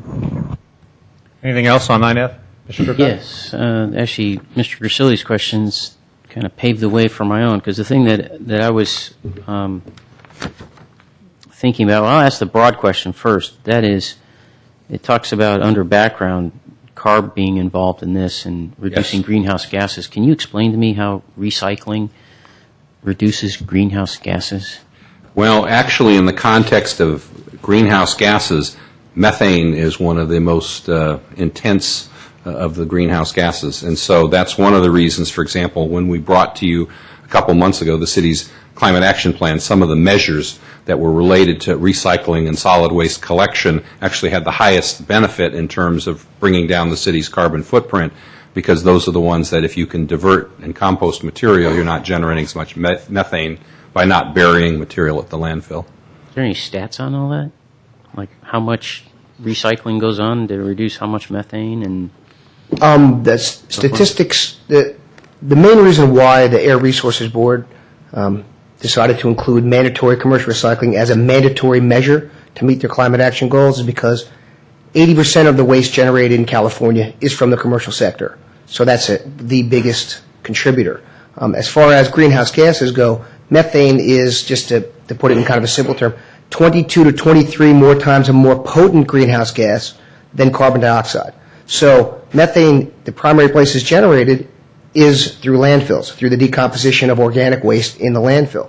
And when that's off-gassed into the atmosphere, it's 22 to 23 more times more potent than carbon dioxide. So it's a very significant contributor to greenhouse gas. Decomposition of organic waste? Yes, organic waste. When it decomposes in a landfill, in an environment without oxygen, an anaerobic environment, a key byproduct is methane. So organic waste is like food scraps and so forth? Or Food what? scraps, paper, wood, all different types of what you'd consider to be organic, not an inert product like a plastic or a metal, but just about everything else you could think of. Paper and wood. Paper, wood, food. Okay. So then the next question I had is, what is meant by mandatory? And I found it interesting, the statistics that have already been thrown around, that 90% of the businesses are 2 cubic yards and 80% participate in recycling. And just walking around, you see apartment buildings have recycling containers. You walk behind the restaurants or go through Wheeler Plaza, you see containers for garbage, for paper, for, different kinds of things. So what do we mean by mandatory? I think the big disconnect, that is, the current system is voluntary. And while there is a lot of subscription, a lot of potential participation, we're not capturing that material. And we've taken it to a point of it being voluntary of less than 25% of the material is being captured, which is the real impetus behind this, is that businesses need more direction, kind of as Councilmember Grisilli pointed out, a stick behind it to really encourage more of that, because voluntary has only taken us so far, and I think that's the reason why the state is looking at it and why local jurisdictions such as you are considering it. What does voluntary mean? That you can either order a recycled bin of some kind or another or not? Or currently now it's exactly what it is, voluntary. There's nobody telling you have to recycle. You, as a business owner or a resident, you don't have to recycle. It's up to you to do it. So you can either just get a big cubic yard metal container, throw all your trash in there, or if you want, you can get the recycle bins and use those. Correct. And in the future, 2 cubic yards plus, there'll be some controls to say you have to recycle, or you have to subscribe to service, and you have to at least show a good faith effort that you are recycling. It's not as draconian to say that where we're stopping short with this ordinance is saying that every business has to recycle 80% of what they generate or 50%.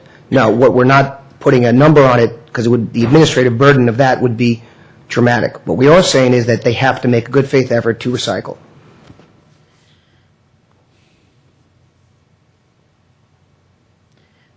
Okay. I guess so the mandatory part of it, and you talked about enforcement, does that mean we're going to have trash police going through people's garbage and deciding you didn't throw this in the right thing, we're going to fine you? That's the thing I'm caught up on. I mean, Mr. Grisilli hit on it a little bit, but for me, that's really bothersome that we institute a program. To me, the fact that it's been there, as Mr. Klein has said, it's available. You've said that. It's available. If it's not being used, to me, that in a way comes back to the service provider, the seller of the goods and services. Out in the market, you try to have goods and services, you make them available, you advertise them, you get people to buy in and use it and find value in it. And if people aren't finding the value in it, I hate to say it, I don't mean to be disrespectful, but your company's not doing its job, selling its product. If everything's there in place and available, there's some disconnect, and I don't think I know business owners in town, and the attitude of people in this town especially is we don't want to throw garbage into the landfill. We want it to go to the right place for the most part.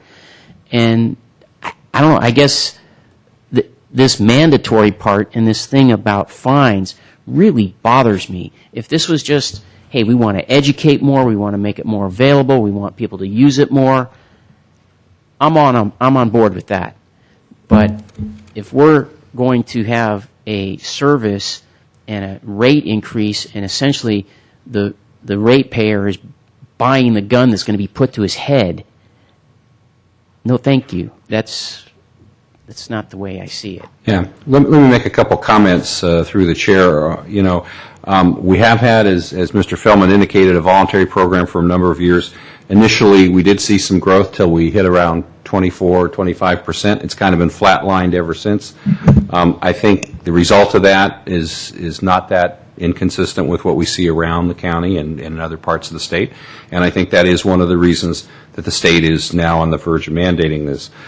So we do have a regulation that we're going to have to comply with this one way or another. And we certainly all recall, I think, a year or two ago when the city was under 50% overall, and we were, on the verge of getting some enforcement directed right at us.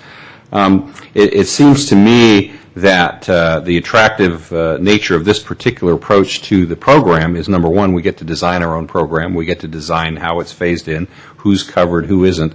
And again, I think, to Councilmember Grisilli's point, some measure of after the education of mandatory, steps and review and ultimately letters and fines, if necessary, is I think where we're going to need to go to get from 24% to, 40-50% what we're seeing in single-family residential. And just to add to that, one of the value-added services in your future franchise agreement with Recology is that they will be a genuine partner in doing what you said. They're going to be, quote, selling the services, providing the services for recycling, and they're going to be collaborating with our agency and all of our member agencies with doing the education and the outreach. So I agree with you. We need to do a much better job in the education and outreach, and that's what we're going to do. That's completely part of the program and complementing the efforts on the fine side. But I'll just harp back on the voluntary side has only taken us so far. So this is kind of ratcheting up a little bit. The goal is not to get out there and do the fines. In a three-step process, a fine is a last resort. Okay, any other questions? Mr. Krokot? No questions, and this is not an action item, correct? So I think, just look for comments from the council. And again, I don't mean any disrespect, but you can, at least from this council member, this idea of a fine or, what I crudely call the trash police, I really don't want to go there. So as much as we can do on education and everything and, that sort of thing, I'm all over it. Thanks. Any other discussion? Okay. So have a motion to prepare an ordinance? Do we need one? It says we're supposed to direct staff. We're supposed to direct staff to prepare an ordinance. Yeah, direct staff to prepare an ordinance. Have a motion on that? I'd like to move to direct staff to prepare an ordinance for a program of mandatory commercial and multifamily recycling. And if I could, through the chair, just interject on Mr. Klein's comment, I think 4 years, I mean, just this council person, I think 4 years is too long. Okay. I think 2 years, personally, again, this is habit. Right. And I think people are, hopefully, can get it a little quicker than the time we're doing it. Maybe I'm wrong, but we will move it along a little faster. The education is going to be out there. The availability of the units, the products. It's not like you have to go out and reinvent the wheel. I don't think. But anyway, so that's just one council member. Okay. Motion. I have a second. I'll second and concur with Mr. Grisilli's remarks. Okay. Roll call. Councilmember Mott? Yes. Councilmember Grisilli? Yes. Councilmember Grocott? Yes. Councilmember Klein? Yes. Mayor Royce? Yes.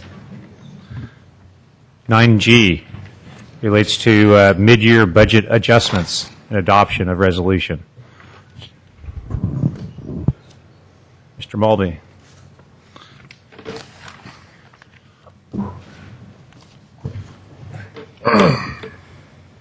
Good evening, Honorable Mayor and members of the City Council. Jeff Maltby, Administrative Services Director.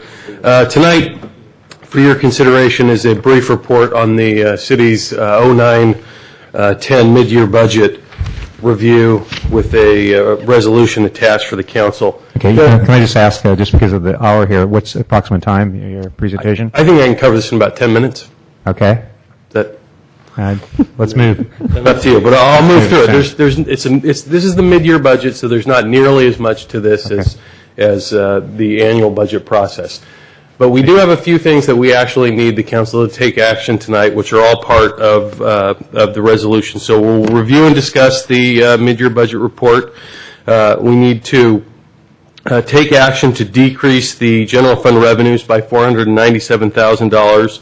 We're proposing to backfill the revenue with $497,000 in one-time savings from the 08-09 budget. As you recall, a couple months ago, the council accepted the comprehensive annual financial report, which showed that we had additional revenue and expenditure savings totaling approximately $900,000 from last year's budget. We're proposing to use part of that to bridge our revenue shortfall this year. The remaining $400,000 would be transferred to Fund 25, which is the city's capital improvement fund. That's a typical action that we've tried to take the last 5 years, to take as much savings from a prior year and roll it in to the general fund capital budget, as we haven't been able to make annual contributions to the capital budget for a number of years now. And then we have a couple of actions to authorize some additional expenditures for the sewer fund. You heard earlier tonight about the Baykeeper's consent decree and the items associated with that. This would simply authorize the increased expenditure in the budget. And then we're asking for the authorization to reduce in RDA revenues for an amount equivalent to $1.6 million, which would be the state takeaway from the RDA. Those are the main actions of the mid-year budget. I'd like to remind everybody where we've been in this current budget. The city started this budget process approximately a year ago with a $2.7 million deficit. It was addressed by cutting approximately $400,000 in expenditures, adjusting revenues by about another $400,000, deferring $1.1 million in capital replacement project costs, deferring $330,000 in annual equipment replacement costs, utilizing $495,000 in designated reserves, 16.5% of our reserves. And then on December 14th, in the mini mid-year budget review, the council approved an additional $700,000 in cuts, which included 5 full-time and multiple part-time positions, which will result in layoffs on June 30th of this year. General fund expenditures, here's what we're projecting for the year, basically coming in right at budget on the expenditures across all targets so far this year. No major reductions. Certainly some categories are at different percentages of the overall expenditure for the year, but we often have items that are backloaded in the budget in terms of cost. So of the expenditures that are coming that we're aware of, and after having talked with all the departments, we feel that we are on budget. We'll likely have a little savings, but it should be a pretty tight budget coming in. In terms of the revenues, that's the real change. We're about $1.5 million off in our revenues, and it's coming in a whole host of categories, as you can see here. Property tax, sales tax, licenses, permits, a whole host of categories of our revenue that are coming in under budget. One area of revenue where we have seen a big increase is our ERAF rebate. We did get an ERAF rebate this year. It's already been received by the city of just over $1 million. So that wasn't budgeted, so it's plugging a big hole in terms of that $1.5 million that we were coming in short on budgeted revenues. That's how we're getting to the $500,000 that we need to bring in from last year. There's nothing really too surprising in the revenue numbers. The sales tax certainly related to the recession. A lot of the revenues that are coming in that are fee-based or service-based that are down are in our building sector. We're still seeing a number of permits come in the planning and building world, but the valuation of those permits is down. So we're just not receiving the same amount of revenue. They tend to be for smaller projects, smaller amounts, smaller revenue, those types of things. So the general fund expenditures, again, are on target for the year. Revenues are down in the general fund by $1.6 million. Explain the plan to use the ERAF money and about $500,000 from last year to plug that gap.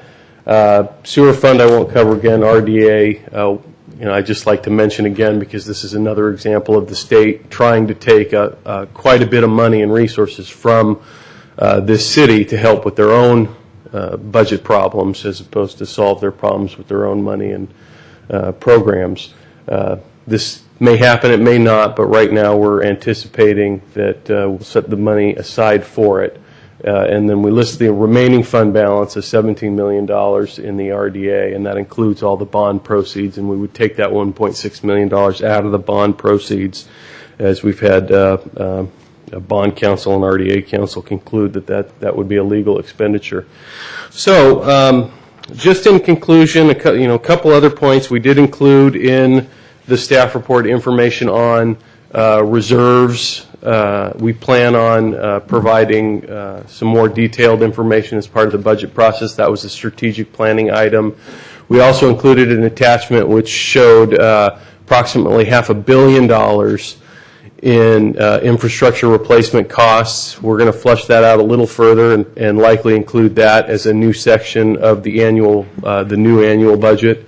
That was another strategic planning item. We also included just a copy of the current capital replacement budget. And there was another strategic planning item that asked that we identify mandated capital programs, cost savings capital programs, those kinds of things. We want to do that. We didn't see and didn't really, to be honest, have the time to fully flush that out for the mid-year. But as we are putting this year's capital budget together for the council to consider, we will be providing that information on a project-by-project basis. And going forward, we'll just start to build that into the budget process. We thought that was a good suggestion and something that we can pretty easily incorporate into the process. Most of our attention in terms of the budget is being focused on preparing next year's budget. We're going to have to continue to lower our revenue estimates for next year on property tax, on sales tax. When we put the budget together in terms of expenditures, we build for all known costs. So when we have contracts that are existing, employee contracts, labor contracts that are existing, we build those known costs into the budget. So if there's an increase that's called for per contract, we put it in exactly as it's called for. But we also have lots of other contracts for service, like with the Peninsula Humane Society for animal control and the county for jail services and those kinds of things, Menlo Park for dispatch. And these contracts all typically have specified annual increases in them that range between 5 and 10%, depending on the contract. So on a case-by-case basis, we build all those in. On average, we're seeing increases for that group of contracts of approximately 5%, building all those things in.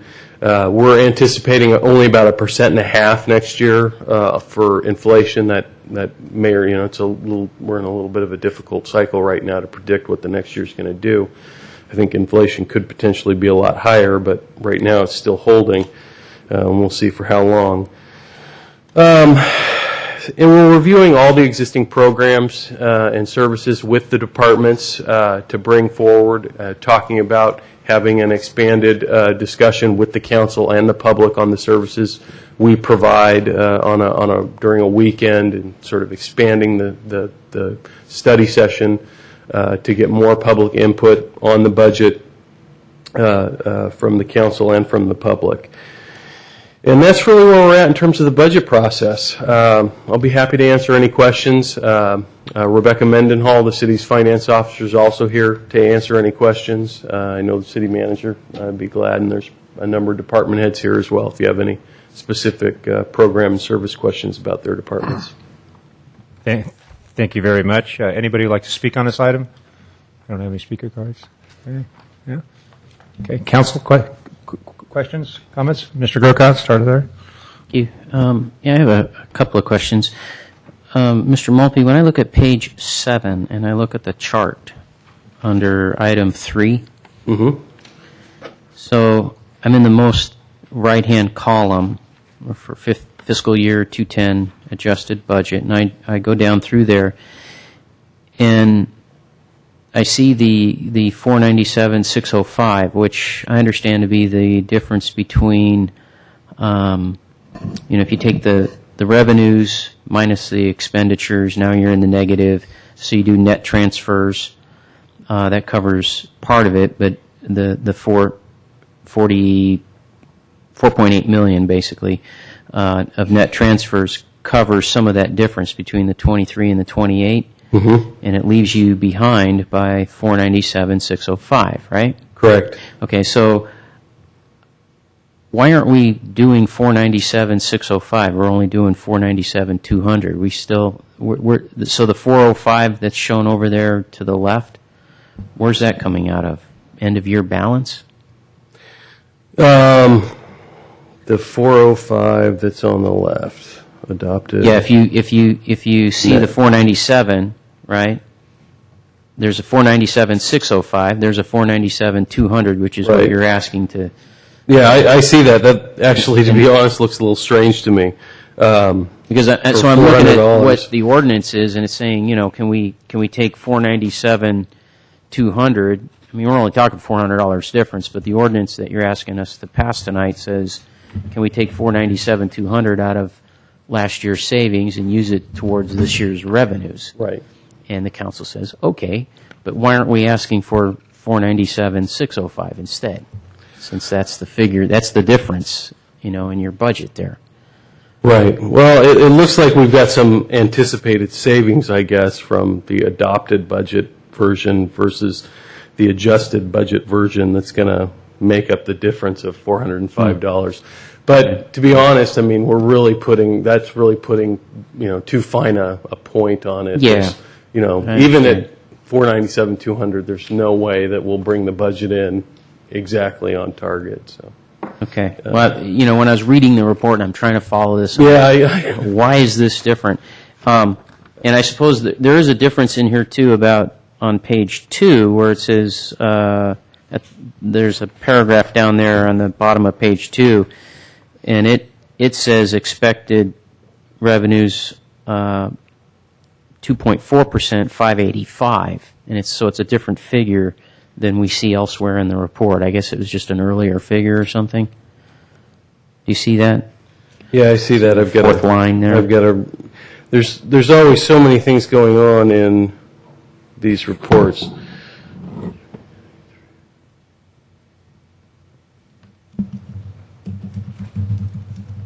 Yeah. But we feel comfortable with the 497 too. I guess it's Yeah, the 497.2 That's what is I'm driving the at. accurate number. I do think this number was a number that was going back and forth in the draft form. Okay. Yeah. All right. Again, because 497.2 is what's in the resolution. In the resolution, yeah. I just want to make sure we're comfortable with Yeah, we did have a number change when it was in draft form, and so I think in one area we just didn't change the number. Okay. And then my last question is more having to do with, we had this strategic plan and we had these items, and so I saw folded into this report some of those items about reserves and so forth. Are you expecting council then to have, you put it in here, some commentary on reserves and so forth. You're expecting council then to take that up again when we do budget? Well, I think my recommendation is we'll just bring it forward to you. I mean, we already have in the existing budget now, I think the council asked for this about a year ago through the finance subcommittee, some of the reserve stuff, and we put the policy into the budget. Mm-hmm. So I think as part of the actual budget, we'll provide some additional information, and that would be an opportunity when you adopt the budget to make any changes you want to that particular reserve policy. Mm-hmm. That would be the appropriate time to do that. We will, just as part of the budget process, I think we'll clean it up a little, maybe provide a little verbiage and explanation to the list of the infrastructure projects. That's really more of a resource item. It typically is the type of information that you would find in the CAFR more than the budget, but it's pretty useful and easily understood when you look at the various categories in terms of facilities and streets and the infrastructure and the value of it. That would just really be a table of the budget in the information section, so I don't think the council would really need to do anything further with that. In terms of the capital projects, that item was really just to provide the council, as part of the strategic plan, asking to have additional information provided to it when capital projects come forward. So, say, for example, we have a project that was a solar project that might be classified as cost savings in the future, so it would have a special label on it to help the council understand what category a project was. If we had, say, a project related to bay keepers come forward, that might be labeled as mandatory if it was related to a law or a legal court decision against the city, that kind of thing. So I think those would be how the council would take action on that. But we had a deadline in the strategic plan, and we felt that this was our most appropriate opportunity to address the items, provide some information and an update to the council on where we were at with them, since the strategic plan ends just before the next budget cycle begins. So, if I may, just one more question then. On page 9, when you're talking about reserve policies, you point out that we're at 8.7% on our general, on our reserve right now.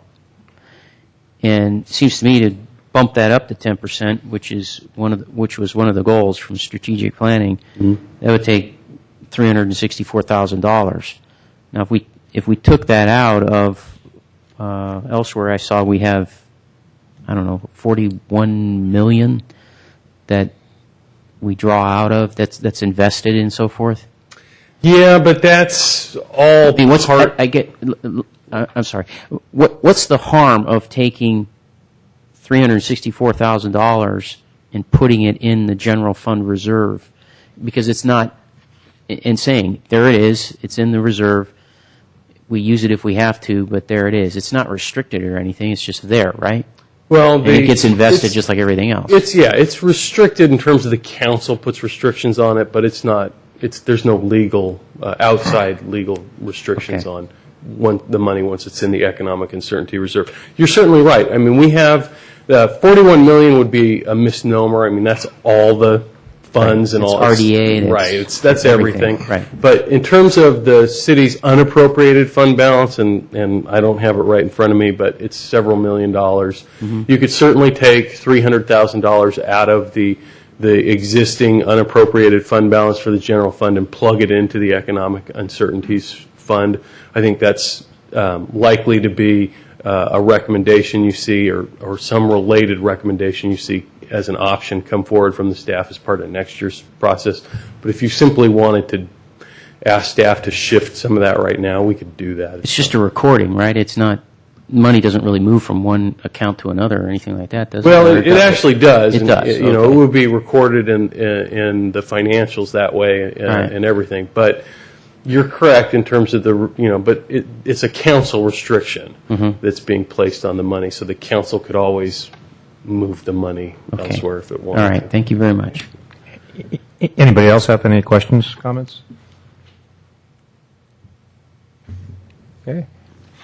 Entertain a motion. I think we need to read that whole recommendation paragraph.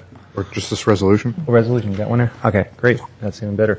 Move adoption of resolution number 2010- 19. Resolution of the City Council of the City of San Carlos authorizing amendments, adjustments to the fiscal year 2010 general fund budget and other fund budgets. Second. Okay, roll call. Councilmember Ahmad? Yes. Councilmember Grisilli? Yes. Councilmember Grocott? Yes. Councilmember Klein? Yes. Mayor Royce? Yes. And last item before we have some items on consent calendar is 9H, which is talking about approving a grant-funded ladder truck. Mr. Fry, Doug Fry, Chief Fry. Good evening, Mr. Mayor, members of the council. As you're aware of, a couple of weeks ago, an announcement was made that the fire department received $750,000 federal grant with a matching fund, excuse me, 20% matching fund to that. Part of the agreement with the second amended JPA for the fire department is that if we're going to incur any debt in excess of $100,000, the councils from the city of San Carlos and the board from the Belmont Fire Protection District need to approve that for us to be able to move forward with awarding a contract or awarding a bid for the purchase of this truck company. So I've given you a staff report, giving you the basic costs, what we anticipate them to be, the history of the grant. $850,000 is what we asked for. We were awarded $750,000 with a match. We anticipate getting some sort of a loan for around $400,000 to move forward with the purchase of the truck. And I'm happy to answer any questions. Yeah, so I do have one speaker card. Neil Cullen. Neil, come on up and have a copy of your note here. Go ahead. Good evening again, Mr. Mayor, members of the council. I have read the staff report, and based on a brief review of the Belmont San Carlos Fire Department budget, it appears that the proposed fire truck is a replacement for what is classified as a secondary reserve emergency response vehicle. This being the case, I question if the department needs a second aerial ladder truck given the typical structures that are within the fire department service area and the more stringent fire sprinkler system requirements on new commercial buildings. I'm also concerned that while a grant is available for the truck, an expenditure of at least $366,000 is required, not including carrying charges if the vehicle is financed over a period of time. It also proves that approving the purchase of the vehicle is committing the city to a future expenditure with no appropriation. And in addition, the trade-in value of the existing truck is not mentioned in the staff report. In conclusion, I understand that the fire department may want a truck of this type to be in reserve and suggest that refurbishing the existing vehicle should be evaluated before agreeing to replacing the vehicle with a piece of equipment that costs over $1 million. And again, thank you for listening. Well, thank you. Thanks for staying the evening here with us. Okay. Any questions of Chief Fry? I had a couple, Chief. Just the report says that this vehicle was scheduled for replacement in 2011. The reserve truck is scheduled to go out of service and be surplused in 2011. That's Right. correct. And when those trucks go out, we basically their dollar value or their value is pretty minimal, if at all. It is. One of the issues that goes along with that is that the manufacturer only certifies the ladder, the hydraulic ladder, the aerial piece of it, for 20 years. Mm-hmm. At the end of 20 years, NFPA does not recognize that as a serviceable ladder. And so you either need to refurb that ladder or you need to replace it, or which really is what you end up doing. You need to have the truck sent back to the manufacturer. They pull the ladder off completely, rebuild it, replace all the cables, several $100,000 to do that. And then what you end up having is you're driving around a still a 20-year-old truck with an okay ladder, but. And this truck would be 20 years old in 2011? Correct. Okay, the one we're replacing? Correct. Okay. And the other question is, if you know the amount we're going to finance, do you know how many years we're going to finance that over? 10 years. 10 years, thank you. Any other questions? Not really. I just want to commend the chief and his department again on getting free money. There's nothing better than that. You guys do a fantastic job getting grants. I know the former fire board members have said that many times, and I just want to say my appreciation for that. And that's all. I don't have any questions. Mr. Grocott? Yeah, just a couple of questions. So, what's going to happen here, should this get approved, is the vehicle that the firefighters affectionately call Red October, that's the one that goes away. Correct. And the current truck with the tiller and all that we see running around, that becomes then the reserve vehicle, and this would be frontline. Correct. Okay, just to understand that correctly. Then I had told you before the meeting I was going to ask about this. I know the answer is that you wrote a grant for a truck, and so there's no possibility for this being used to buy a Quint. You know, we did not really suspect that we would be getting this grant. This really did take the department by surprise. We got the engine grant a couple of years ago. Typically, you don't get another vehicle grant this soon after, but we'd applied a couple of years ago for this grant. And when you apply with the federal government, what you apply for is what you get, and there is no deviation to that specification. Knowing what we know today, we would have applied for a Quint type of a vehicle that gave us the water capability and some other options to grow within the department. We can't do that. In essence, what you do is you turn back that funding and you go back to scratch and you start all over again. There's no room for changing that. It's very specific to what you asked for is what they're awarding. When did the grant writing process start then? We usually start in a few months, and usually it's in the first couple of months of the year that we start turning things in. Okay, This was done over 2 years ago that we applied. Over 2 years ago, we applied for this. Yeah. Okay. Thank you.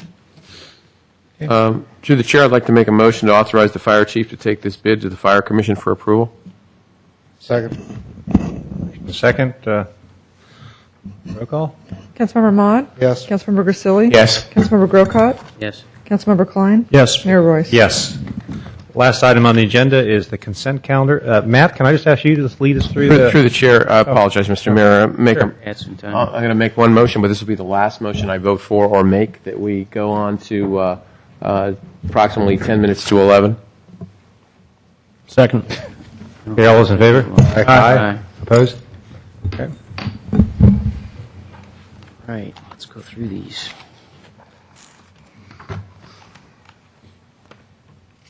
So, Matt, why don't you lead us through if you have them all? Why don't you Okay, just sure. take over? Well, item C I pulled. We can go to that. That's the below market housing ordinance. And I voted no on that when it came before us, and so I have to pull it. It's the only way to do it, is to vote no on it again. Okay. So, Mr. Mayor, can I make a motion then to adopt ordinance number 1416, item 7C in the consent calendar? Second. Okay. All roll call. Councilmember, can you please read the ordinance by title? Okay. Happy to do that for you. Would we have done that if we had approved it on a consent calendar? No, we would, Number because we one. moved. Number one, you waive the reading of all Okay, ordinance thank you. I'm titles. just asking the question from a... you can thank me later. Yeah. Okay, so where is it here? Here is it.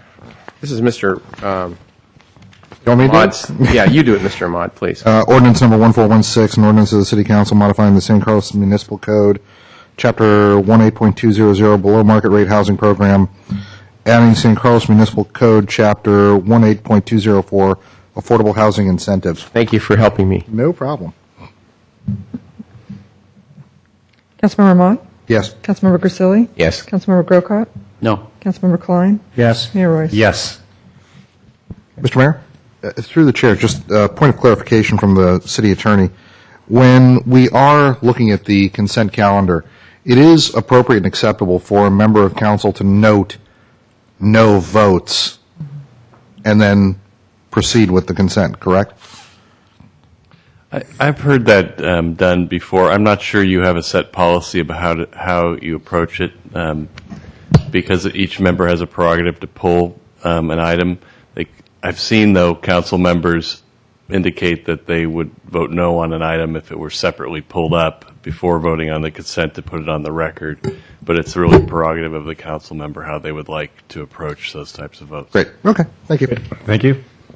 Okay. Mr. Royce, I didn't pull item D. It's been pulled by staff. Yeah, this was I pulled this item, and it was sort of a borderline, because one could argue that in the item. By the way, we have a handout on this. Yeah, it's item 8.09.040, number 21. In the staff report at the last meeting when we introduced, I had indicated that the restriction on a collective would be 1,000 feet from a residential district as well as a school playground. And the ordinance that was introduced inadvertently did not have residential district, even though it's a defined term in the ordinance.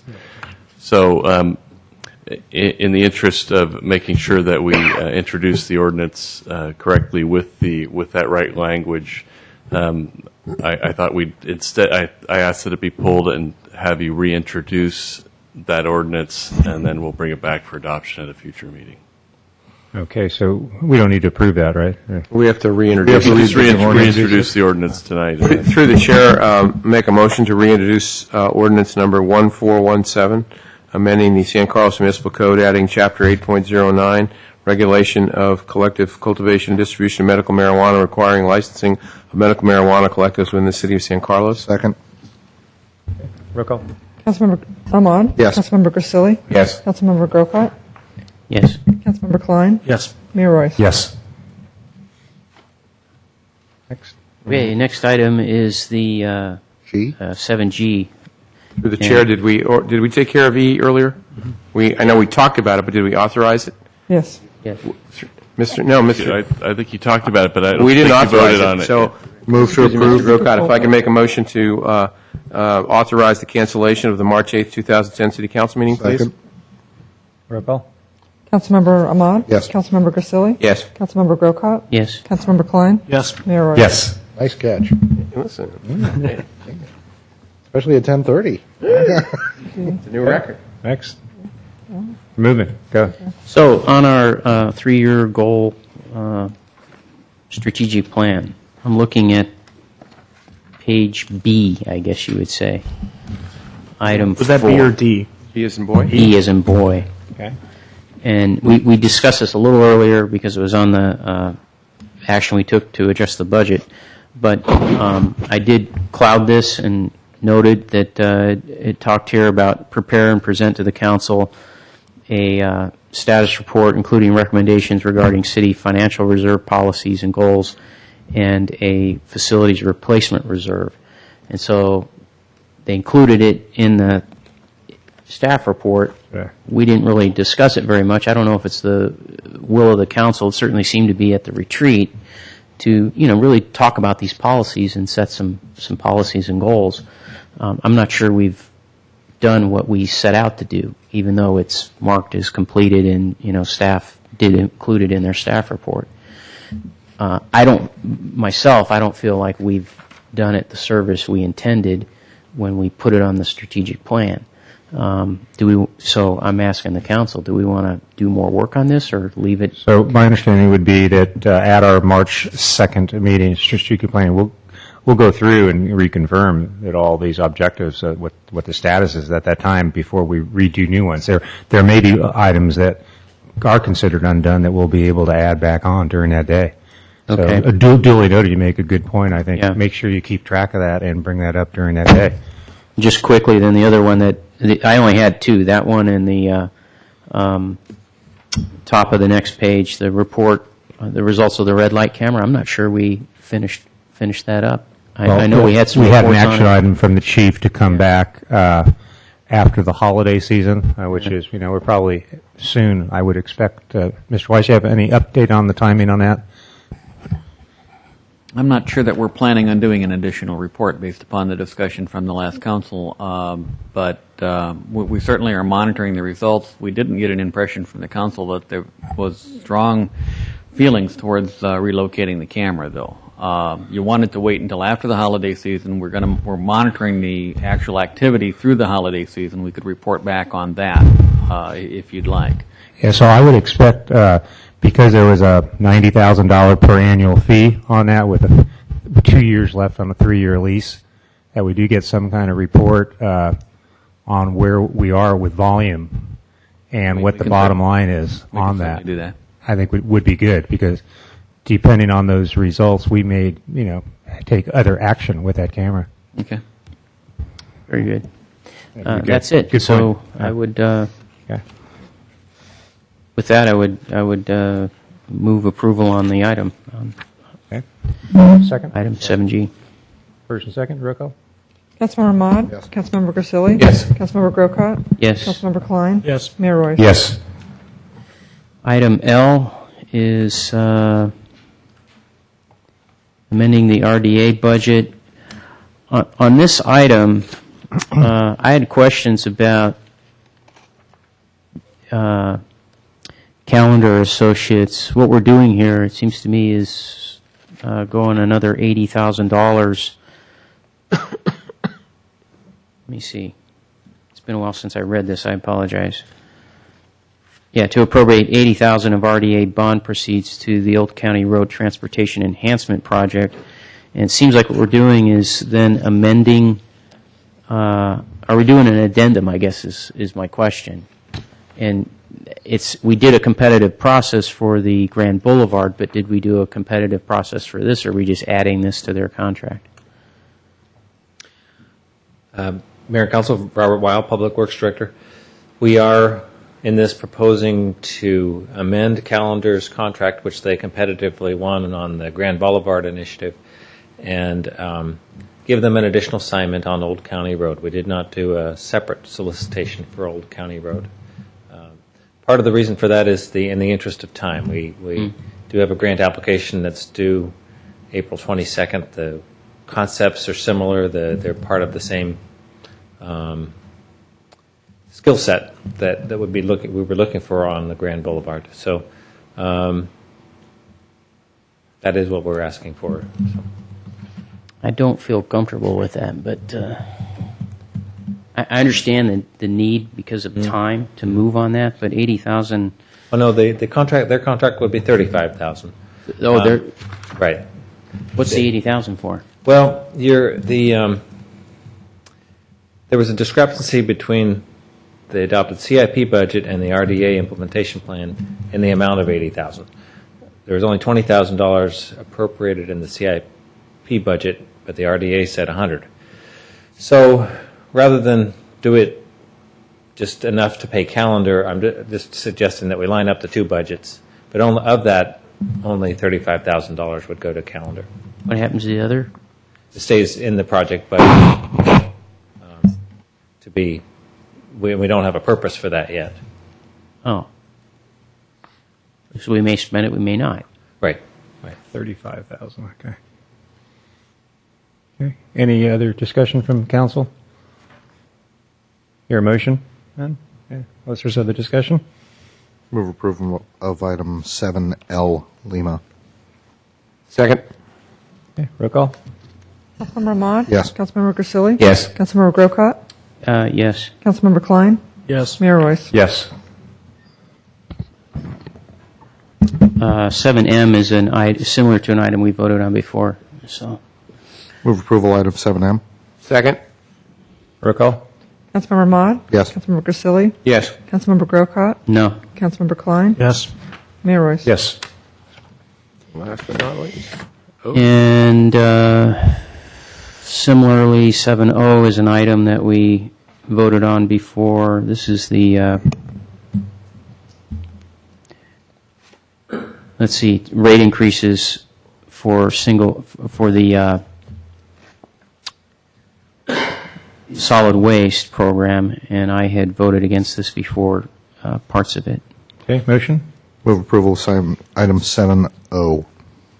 This is actually the item that this gentleman had spoke about, just to enumerate a little bit on it. It's regarding the door-to-door hazardous waste material. And I thought this gentleman put it very well. He made a very good statement, in my opinion, on that. So, Okay, I'm sorry. Do we have a motion yet?